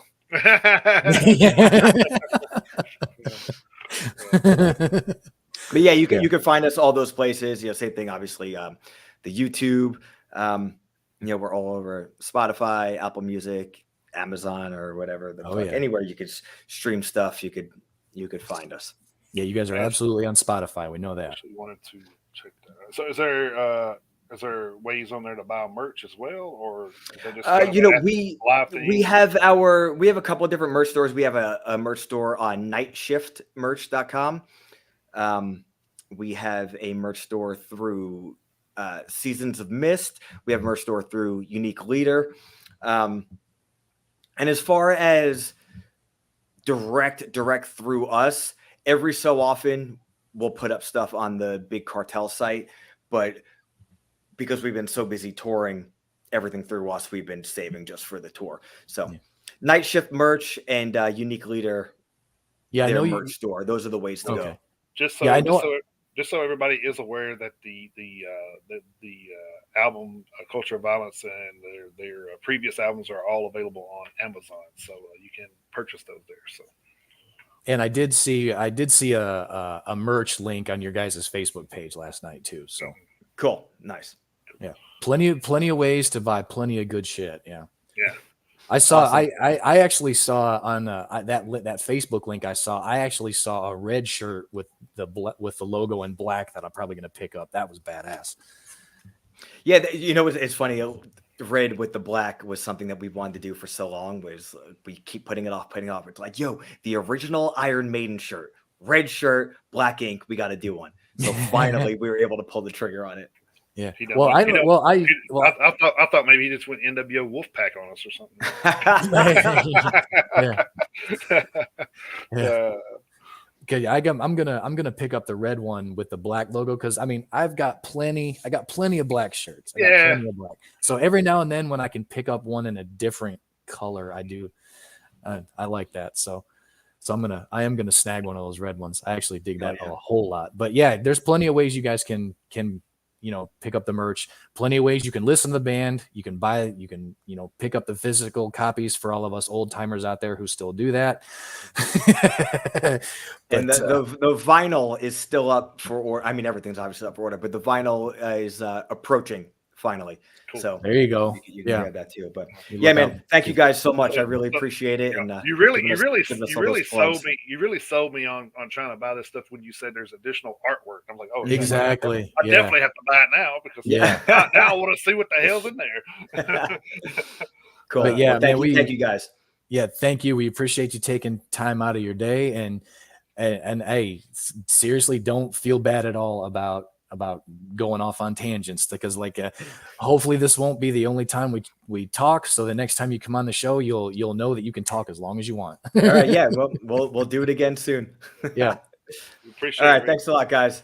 Thank you, sir. We appreciate it. Have a good one, man. You too. Bye-bye. All right. Take care. All right. Dude, that was. Yep. That was. Yep. That's the kind of stuff that I live for. Is just a laid back conversation. There's no I guess that's kind of like why I don't like to do the traditional interview stuff, is because I want to be more, more in tone with the person. You know what I mean? Yeah. It's like, I don't want you to have to answer the same shit you probably just answered with 5 other freaking podcasts. I want you to tell us about the writing process for the new album. That's interesting. Yeah. Yeah. Fuck all that noise. I had a couple of other questions that we didn't even get to, which was great. That's fine. Next time we'll do them next time. Oh yeah. I knew we were approaching the 1 o'clock hour, so we wanted to get in as much as we can from the news for the week. So there's stuff that I can put off, if there's stuff you can put off, so we don't have to chew up a whole lot of time. But let me take a quick run back through my stories again, because let's see. I'll go ahead. I can go ahead and hit the birthdays up while you do that.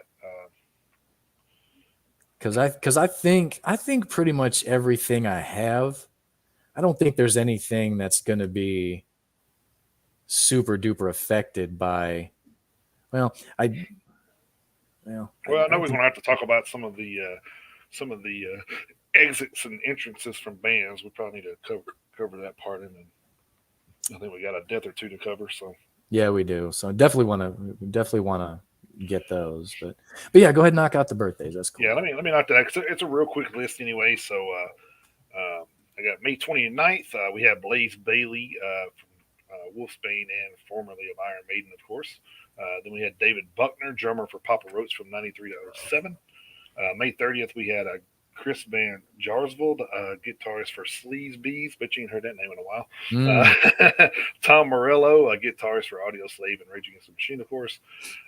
Then we had Michael Langevin, a drummer for Voivod. Of course, one of your favorites and mine, Brian Fair, vocalist for Shadows Fall. Mm-hmm. May 31st, we had John Bonham, drummer for Led Zeppelin, who unfortunately died in 1980. Then we had Scotty Hill, guitarist for Skid Row. And then we skip all the way over to June 3rd. Not much going on the 1st and 2nd. So skipping over to June 3rd, where it's a who's who of birthdays. Kerry King, a guitarist and songwriter for Slayer. And then we had Doro Pesh, singer and songwriter for Warlock. She's also known as the Metal Queen, if you didn't know that. Rightfully so. And then we had Peter Tatgren, vocal and guitarist for Hypocrisy. June 4th, we had Paul Sampson, guitarist for Sampson, who unfortunately passed away in 2002. And we had Paul Taylor, keyboardist for Winger. And then we had David Pybus, bassist for Cradle of Death. Yeah. Not to be mixed up with Cradle of Filth. Right, yeah. Right. Happy birthday to those. And of course, if I missed anybody, happy birthday to you. And of course, anybody out there watching or listening had a birthday this week.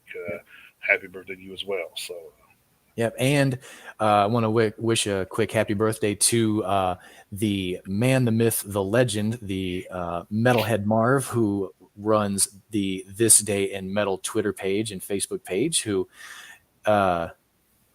where we get our historical album releases from. So today is Metalhead Marv's birthday. So happy birthday to him too. Awesome. All right, I guess we'll jump into a couple of stories here that we. A couple that we definitely, a couple. Yeah, there's at least two that I have to do. Yeah, I think that may be the only ones. Yeah. Well, I'll lead off. I'll lead off with this one for sure, and then I'll take a look at the other ones and see how time sensitive they are. This one will lead off over at Blabbermouth. Acclaimed Finnish-Swedish rock drummer Henrik Hempo Hilden has died at the age of 69. Born in Tampere, Finland, Hilden, who has played with John Norum, Don Dokken, and Glenn Hughes, among others, moved to the Swedish town Karlskrona in the 1990s, where he remained until his death. He was considered one of Sweden's most in-demand rock drummers. According to SVT, Hilden died earlier today being Monday, May 30th, after a period of illness. Several of his closest relatives, including his daughter Bella Hilden, were by his side at the time of his death. Swedish multi-instrumentalist Snowy Shaw, who has played with King Diamond, Sabaton, Merciful Fate, Therion, Dream Evil, and Dimmu Borgir, paid tribute to Hempo, writing on Facebook, translated from Swedish, quote, "In memory of Hempo Hilden, rest in peace, drum brother. My first meeting with the legend was at Cool Cat in the spring of 1993, where he complimented me on my drumming and thought I looked like trash guitarist Gene Ball with blonde hair down to his ass. Still don't know which one made me happiest," end quote. Swedish guitarist Tommy Denander also reacted to Hempo's death, writing, quote, "R.I.P. Hempo Hilden, great Swedish drummer for John Norum, Dokken, Glenn Hughes, etc., plus many big Swedish artists. We played together a lot since the 80s, and he was not only a great drummer, but just as lovingly crazy as only these old school rockers can be," end quote.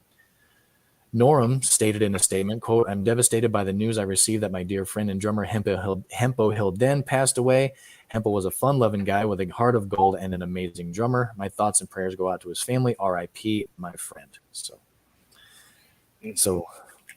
definitely had quite the lasting influence, with his Scandinavian counterparts there. Definitely. Sounds like he was definitely influential there. So. Mm-hmm. All right. Well, I guess I want to go over to mine. I usually don't get to report on this much, but Yeah.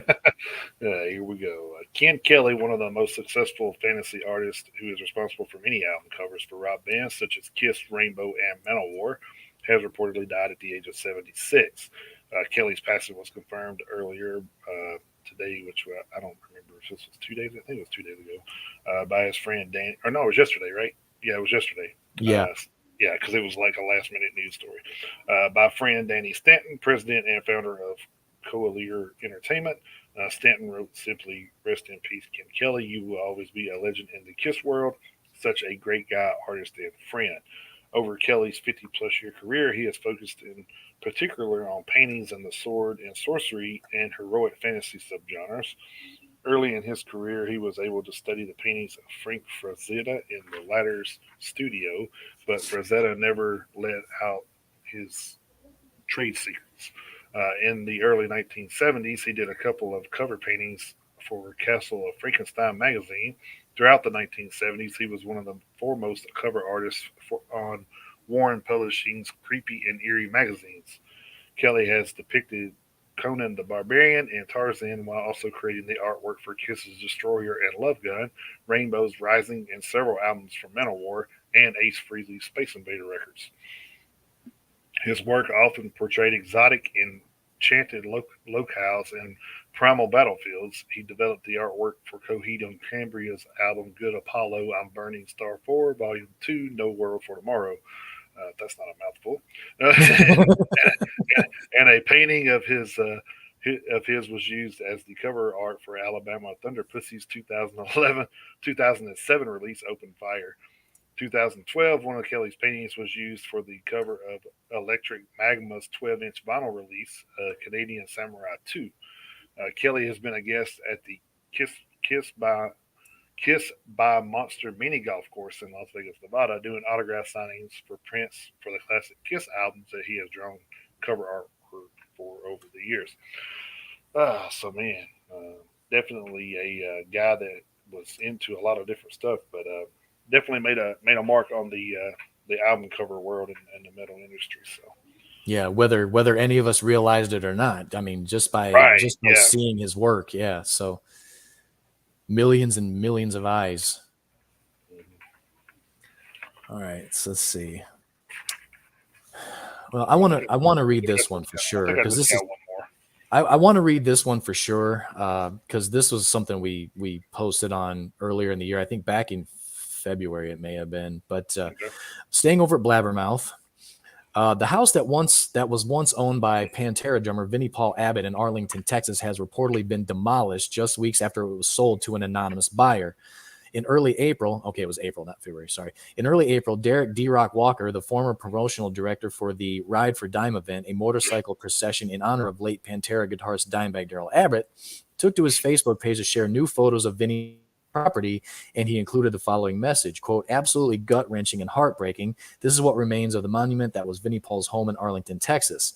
This was not only a heavy metal landmark, but a staple in Pantera's rock and roll legacy," he continued, "sold off to private investors to be leveled for a new build. If you were fortunate enough to be invited over, cherish the memories forever."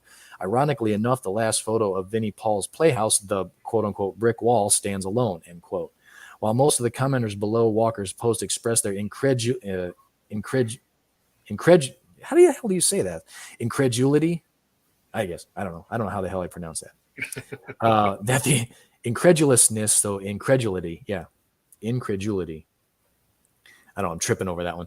That the new owners of Vinny's former home would take such a drastic step as to tear down the house. Leah Winfield, the wife of longtime Pantera engineer, bass tech, and friend Sterling Winfield, assured everyone that Vinny's estate has been handled according to his wishes, heartbreaking at times, but his stated terms. Maybe this can help folks be a little kinder to those fulfilling his final wishes, end quote.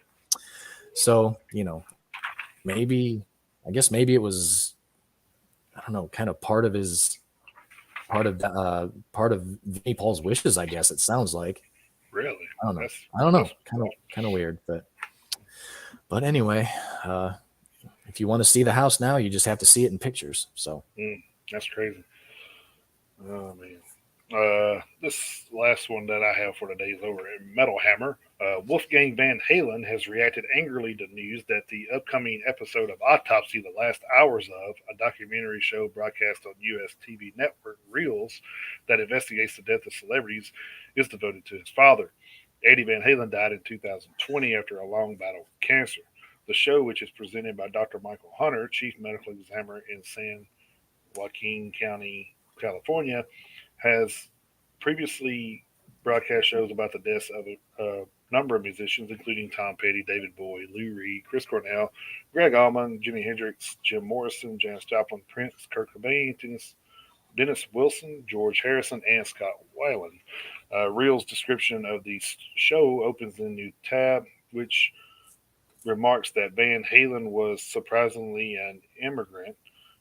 Goes on to outline his career before referring to the late guitarist's health battles.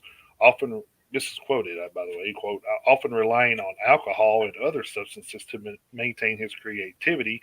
Eddie would spend many years in and out of rehab, they say. He was a workaholic. Sorry, he was a workaholic, often pushing his body to the limits in order to perform while secretly battling illness. Eddie died at the age of 65 from cancer, but if caught early, Eddie's disease had reasonable survival rates. So what happened? World-renowned forensic pathologist Dr. Michael Hunter needs to analyze every detail of Eddie Van Halen's life in order to piece together what else may have been going on to his body, ultimately leading to his untimely death. End quote. Wolfgang Van Halen has slammed the show, taking to Twitter to react to Blabbermouth's reporting of this story. Fuck Reels, he wrote. Fuck everyone that works on this show. Fuck you if you watch it. Fucking disgusting trying to glamorize someone's death from cancer. Pathetic and heartless. The cause of Eddie Van Halen's death was confirmed by Los Angeles Department of Public Health in December 2020. The death certificate cited the immediate cause as a cerebrovascular accident or stroke. He also had several underlying causes, including pneumonia, the bone marrow disorder, um, oh my God, myelodysplastic syndrome, um, lung cancer, and skin cancer. Reels have launched a teaser video for the episode, which you can watch over at Metal Hammer if you want. The show is broadcast on Reels at 5 p.m. Eastern on June 5th and repeated at 10 p.m. But fuck you if you watch it. So, Yeah. which I mean, I get it. That's his dad, and they are trying to kind of glamorize and make money off the death, and probably going to have some inaccuracies in there, I'm sure. So, Oh, I'm sure. I mean, that goes along with with him probably being upset about it, because I'm sure there's probably upset because they're doing this stuff and never asked them anything. So obviously it's going to be some shit missing because they never asked the family. So Yep. anyway, all right. So I guess if you don't have anything else, we can just. I mean, I have things, but I think they can hold. Yeah, the other three stories I have, there's no timeline on them, so it's good. I can just catch that up next week. So, all right. So I guess we will jump into our top 10 for the week. Nice. And Chris came up with our topic this week. Geography was the topic, and which I don't remember what I made in school off of geography, but if it was in metal form, I probably would have done better. But, Right. Yeah. oh man. So I have 10 listed, and then I have 2 extras just in case we can collaborate. Yeah. It's such a I didn't really realize how broad this was until I got kind of into it. I'm Yeah. man, this could really go in a lot of different places. Right. Yeah. It could be a little more broad. It could be a little more specific. So yeah. It just kind of popped into I just got to thinking about songs like, well, hell, how about I was like, oh, shit, I could probably knock this out right now. Yeah, wasn't a bad subject at all. So yeah, I'll run through mine real quick. All right. My first one was Disturbed, Land of Confusion. That was from 10,000 Fists in 2005. Nice. My second one was Gojira Amazonia from 42, 2021. Nice. Of course, if you don't know, that is about the Amazon rainforest. Yeah. And all proceeds from that song did go to save it. So, Yes, they did. so and still do, as far A as very I know. good, actually, a very good cause. Yeah. My next one was Queensryche, Jet City Woman. I took the city part, of course, but Empire of 1990. Nice. I didn't know if I wanted to do that or Promised Land, and I thought, I don't know. I don't think we've ever put Jet City Woman on anything. So uh, then my fourth one here was Iron Maiden, Run to the Hills, The Number of the Beast, Nice. 1982. And so some of these, like I'm like, man, is that really geographical? So I had to like ask Google, I was like, hey, is this geographical? So my next one was Slayer, Seasons in the Abyss, from Seasons in the Abyss, 1990. And yes, Abyss is geographical. Nice. Then I had Guns N' Roses, Welcome to the Jungle, Appetite for Destruction, Nice. 1987. This one I got from like we were talking earlier about this, and this is a band that actually opened up for Nonpoint when I sent them last, and I kind of took the band name for this one. It's Forest Haven is the name of the band. The song I took was Spreading, and that's from their self-titled EP Forest Haven of 2018. Oh, okay. So kind of getting a little love in, like, for what we made the site for. So Yeah. Oh yeah, man. like, insert them in the top 10 when I can, I guess. My next one was Iced Earth, Anthem from Dystopia 2011. Of course, I Oh, took the band name in that one. that's a great song too. And then I took, this one kind of gets on here a lot, but I don't think me or you would ever object to it being on any playlist that we do. I took Devil Driver, Clouds Over California. Yep. Last Kind of Words, 2007. And then I took this one. This one may be, I may have to explain this a little bit, but anyway, Angelus Apatrida, Architects was my last one, from Hidden Evolution 2015. And Architects kind of change our geographical No, okay. I got you. stuff when they build or take away Yes, or they whatever. do. And then two that I had that were, I'll allow it. yeah, It's Angelus Apatrida. I will allow it. that's right. Yeah. Then the two that I had sitting on the back burner here was Godsmack, Take It to the Edge, which, if you know, the Earth may be flat, so geographically. Okay. All right. From When Legends Rise in 2018. Okay. Okay. I had to put a funny one in here. Come on. And last one was of Mice and Men, Levy, from Echo 2021. So. Okay. All right. Well, we did have one duplicate. Of course, I came up with five extra ones anyway. Just in case. So this will be have a pretty good playlist then. Yeah, we'll have a good playlist. So, and then I am gonna post the link in the Facebook group again. So, even though I don't think anybody kind of took advantage of that this past week. But what sucks is the link is only good for 24 hours. So I'm not a huge fan of that, but I'm still going to try it anyway. But anyway, my top 10 leading off with Hall of the Mountain King by Savatage from the album of the same name from 1987. Then I had Clouds Over California also by Devil Driver. That's such a goddamn good song. Off the Last Kind Words from 2007. Then I had Man on the Silver Mountain by Rainbow from Richie Blackmore's Rainbow, 1975. So a little bit of a Dio throwback there. So you can never go wrong with that. With that, I had The Killing Road by Megadeth off of Euthanasia from 1994. Then I had Road to Nowhere by Ozzy Osbourne off of No More Tears from 1991. Then I had America from Rammstein off of Rice Rice from 2004. Then I had Black River's Flow from Lazarus A.D. from the album of the same name from 2011. Then I had South of Heaven by Slayer off of the album of the same name from 1998. Then I had Iowa by Slipknot off of the album of the same name from 2001. I wasn't purposely going after title tracks. It just happened that way. And then I had In This River by Black Label Society from Mafia from 2005. I know that's a lot more of a slower song than Black Label Society is used to putting out, but that was a tribute to Dime. So it fucking counts. And then and then my honorable mentions I went with America the Brutal by 6 Feet Under from Bringer of Blood from 2003. I know we don't usually put a lot of death metal on here, but that's one song that I kind of always liked, and the music video was good. So then I had American Made by Dee Snider from For the Love of Metal from 2018. Then I had Washington Is Next by Megadeth off of United Abominations from 2007.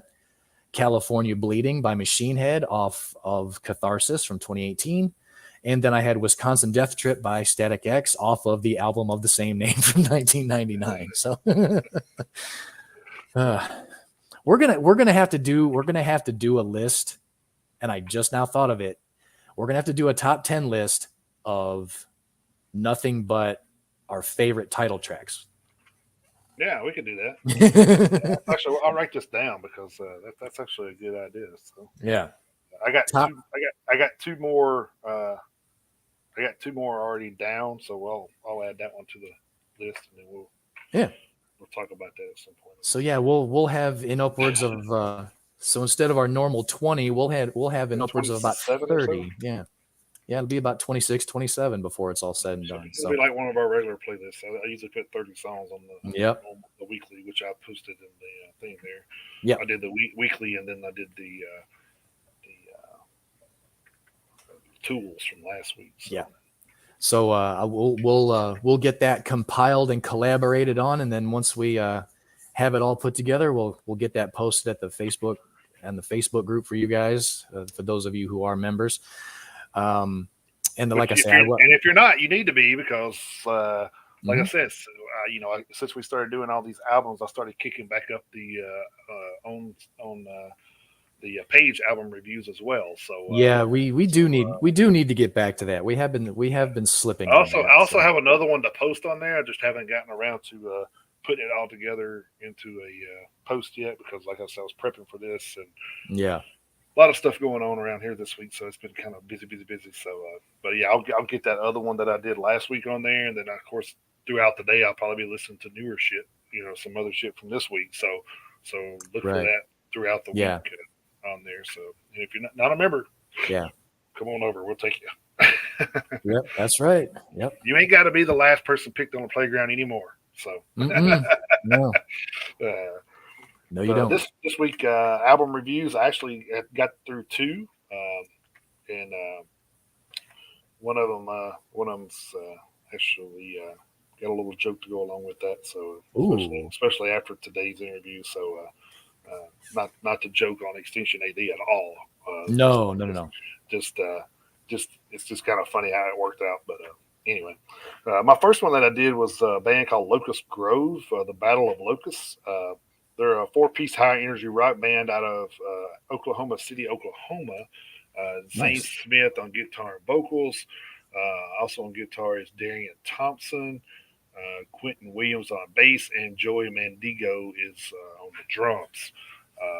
This is their debut album, so good on that. 12 songs, 43 minutes, 38 seconds. It's got a very unique sound to it. I know we seem to be saying that a lot lately, and that's not a bad thing at all. No, it is not. I think that's good that we're finding stuff that's more unique and not like, and I think Rick said it well earlier. Like, a lot of bands are mashing a lot of stuff together and making it work, and I think it's cool. This one actually could be one of them. Yeah, because vocal wise, it seemed like a more metalcore. But then the actual musical side of it sounded more just hard rock. So it wasn't even like, a lot of times it didn't sound as metal, as some songs did others. But the vocals were metalcore throughout, so it was kind of wild. But It worked pretty well. The guy clean when he sings clean though, he does have a more of a hard rock bluesy sound when he sings clean. But most of the time it's a lot more metal. I think it was a very well done album for a debut. I'm gonna give it 3.5 horns. I'm gonna check that out. It kind of gave me I hate throwing bands out there that say, "Hey, it gave me this," sounds like this or whatever, because it doesn't sound like them.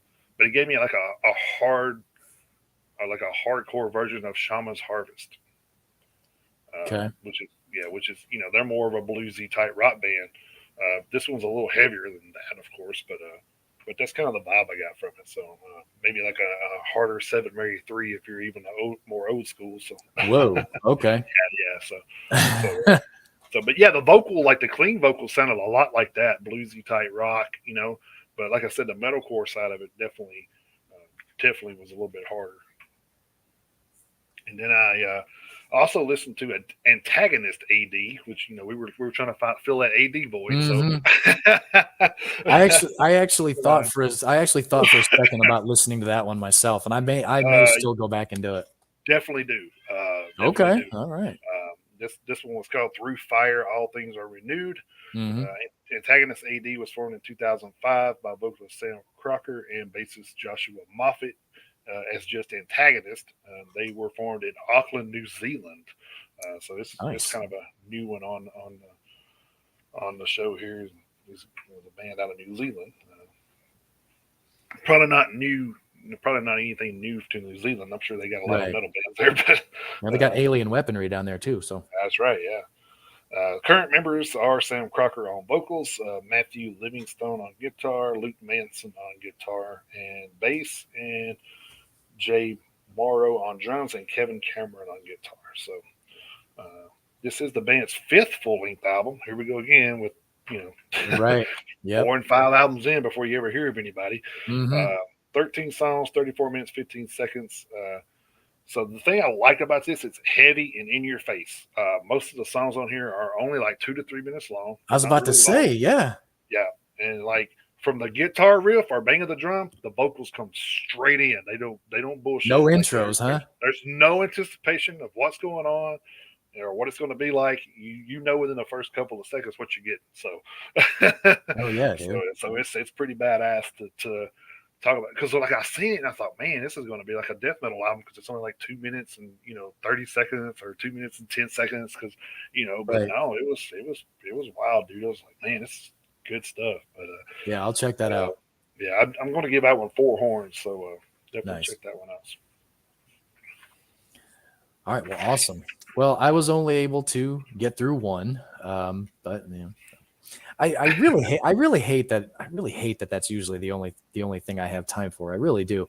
But I went with The Return of the Shadow by Battle Lore.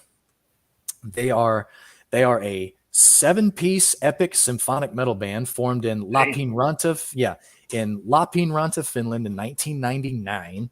They've been around for a little while. The lyrical themes include epic battles, which is pretty vague, fantasy, and Tolkien, which is, all you Lord of the Rings fans out there will recognize that last name. You have, this is, like I say, it's a 7-piece, and you have a little bit of a family thing going on in here. You've got Jiri Vavanen on guitars and Henry Vavanen on drums. Then you have Maria Hankinen on keyboards and flute of all things. And then you have Timo Hankinen on bass. You have Kaisa Yuki on female, doing the female vocals. You have Jussi Rautio on lead guitar and Tommy Mikinen on vocals, male vocals. So this one is 12 songs long. It's about 62 minutes in length. So it's a little bit lengthier of a listen. And technically it's a 9-track LP with a 3-track bonus EP. Why they set it up that way, I'm not exactly sure. Why they didn't just do a 12-track LP, but hey, that's their prerogative. Right. This is their seventh full-length album. Their debut album came out in 2002. Then you had 03, 05, 07, 08, 11, and 20. A little bit of a hiatus there between 2011 and 2022. Like I say, this one's 12 tracks long, 62 minutes in total length.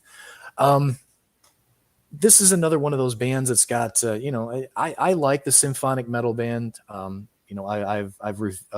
reviewed quite a few here before. I don't go out of my way to do that. Obviously, this is another one of those bands that I hadn't listened to before I listened to this.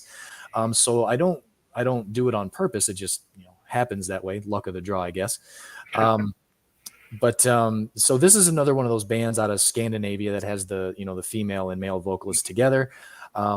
So this is another one of those bands that's kind of in the same vein as like Nightwish and Epica, stuff like that. Eluveity. This one's a little bit different in the respect that the female lead singer, she sings clean the whole way through, which isn't abnormal. But the male vocalist of this band, he alternates back and forth between singing clean with the female vocalist, and then he goes into parts of the songs where he goes more guttural. So that's a little bit different. Like Nightwish, so more like the late, the newest stuff that Lacuna Coil's doing, or yeah. But Andrea of Lacuna Coil, he basically just kind of made more of the change to doing just more primarily guttural than he did on some of the newer. right. Some of the older Lacuna Coil stuff. This guy, he literally just consciously goes back and forth and back and forth. So it's a little bit different. It's not bad. It actually adds to a little bit more diversity to some of the songs. The album on the whole starts out heavier than it ends. It gets a little more ballady towards the end. So it gets progressively softer as the album goes on. So I didn't really care for that. I prefer a little bit more of a mix instead of it just starting here and just going like that. I like a little bit more when it's paced a little bit more sporadic throughout. If you want to have a ballady song, that's fine. Just kind of stick it in there, in the middle instead of just having all your ballads more towards the end. So I didn't really care for that too much. And another weird thing that I kind of noticed with this band, and I don't know if it's like this with any of their other albums, the drums, the drums and the guitars especially seemed almost like not an afterthought, but they were kind of more in the background than some of the symphonic parts, as opposed to like some of these other symphonic bands where the symphonic accompaniment is more in the background. So that was a little bit more of a departure than I'm kind of used to with these symphonic metal bands. There was actually more of, as far as solos go, any of the solos were of the symphonic aspect. There was even a flute solo in one of the songs, which I thought was a little weird. There was a flute solo, but no guitar solo in one particular song. I'd have to look back, and I think it was actually the track Elven King. I think that track had a flute solo, but no guitar solo, which I thought was odd. But it's definitely different for sure. Yeah, and I was just talking about this with that review that I did on the Facebook page with that band Devil. Is there was a song in there where a saxophone came in, and I'm like, what the hell? But it was good. Like, I mean, so I think it's cool that they're trying to incorporate these different instruments into the metal industry. Yeah, so cool. I mean, it definitely can work. I mean, Iced Earth used a flute in one of their instrumentals, 1776. So it's not the first time I've heard a flute in a metal song, and we don't even want to talk about Jethro Tull, but so it's not unheard of to have a flute or a saxophone, stuff like that. So I'm definitely not against it. I just think it was weird that the flute solo took the place of a guitar solo. So yeah, that's a little bit. But wouldn't have been my choice, but it's not my band.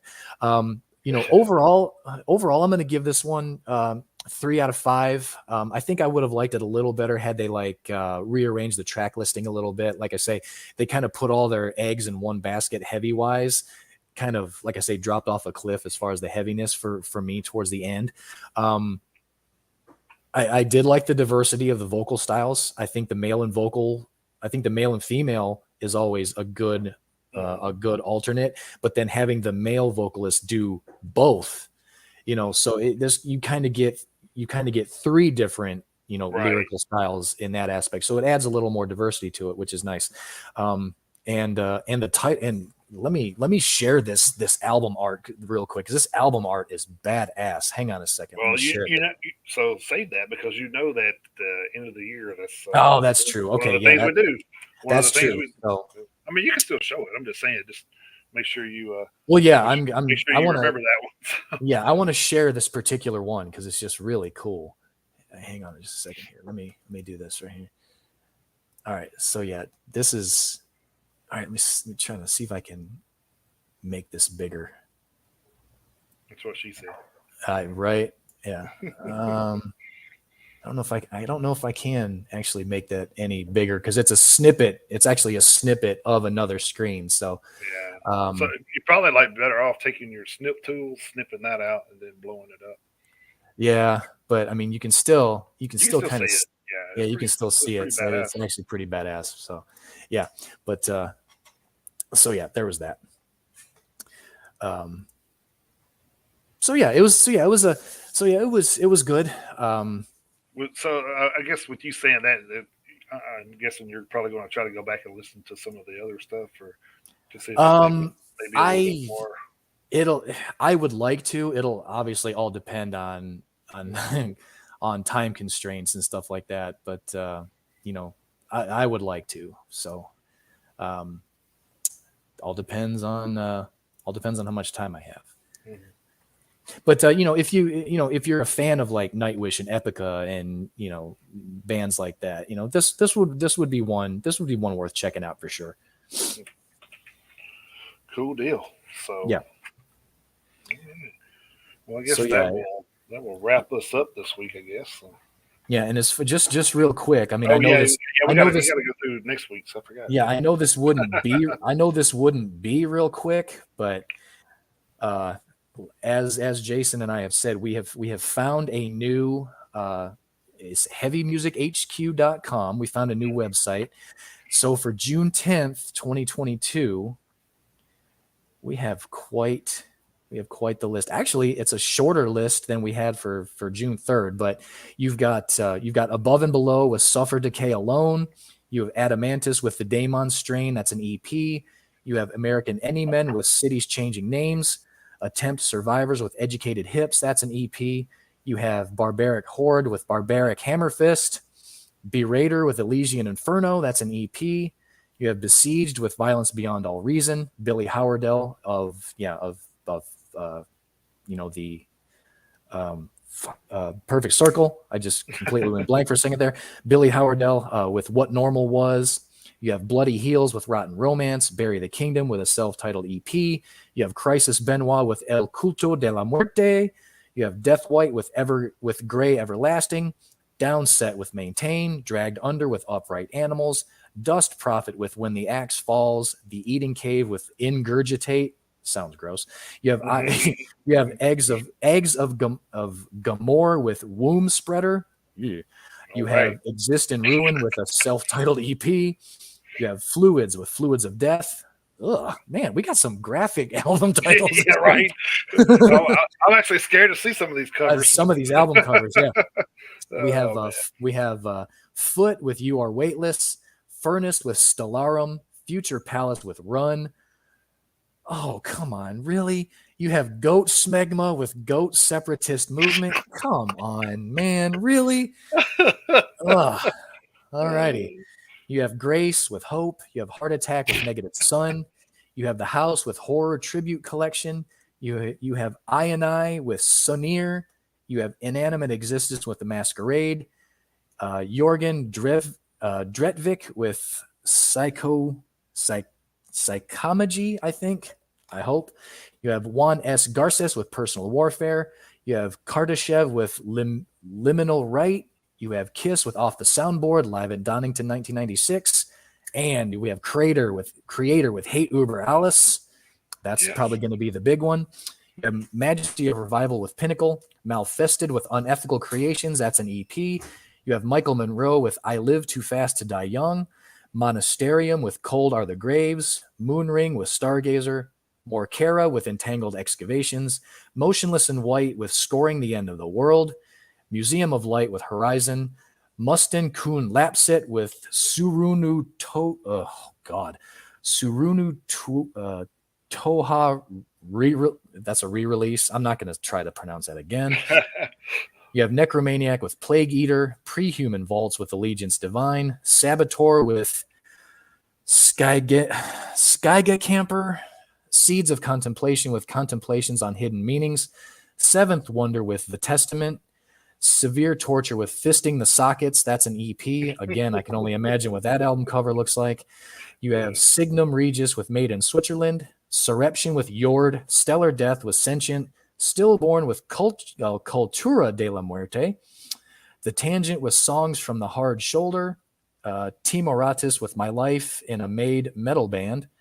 We have Torchlight Parade with Never Laugh When a Hearse Rolls By, Venus 5 with a self-titled album, Voimation with Profane Vestige, Volus with Thrown to the Abyss, Volnificus with Invocation, Wind Rose with Warfront, and Yatra with Born into Chaos. So as you can see, we have a lot more shit to choose from on Heavy Music HQ than we have ever had.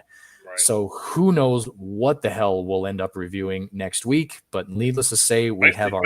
Makes me wonder what we've missed in the past, though. It's like, I know, and then that's exactly what we were talking about with Rick earlier. I mean, you know, there's no telling the amount of bands that we haven't heard yet.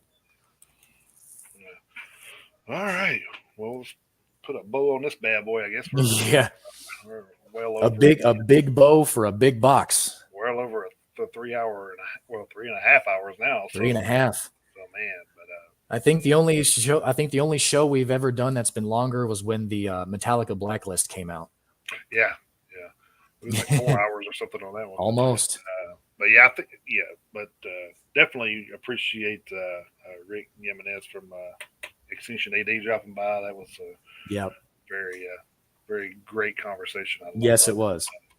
We had, like I said, we've had like some really good guests on here, so we've been really lucky there. So.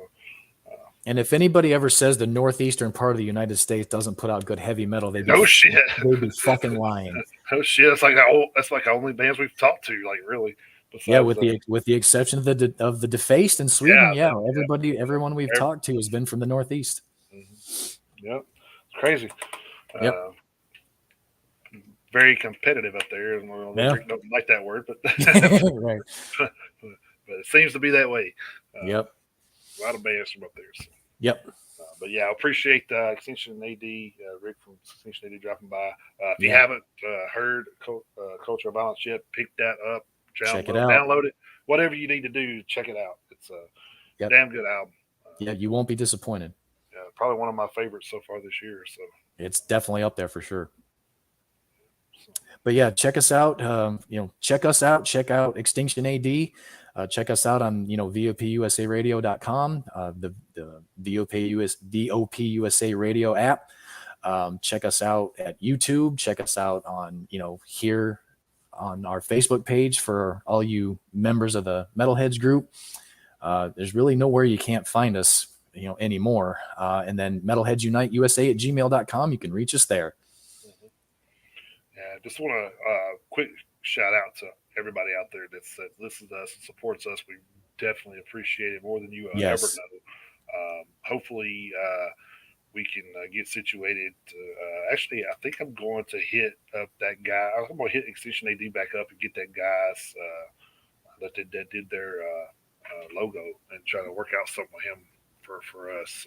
Yeah, that would be sweet. Yeah, for some shirts and stuff. At least for some shirts and stuff, at least.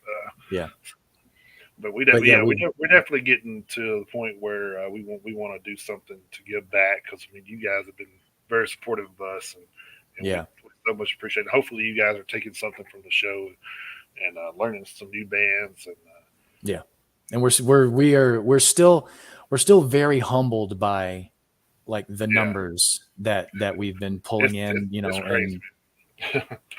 And so I mean we're pushing 500,000, which is just insane, and we're super duper appreciative and humbled that all you guys come and hang out with us every week. We greatly appreciate it, every single one of you.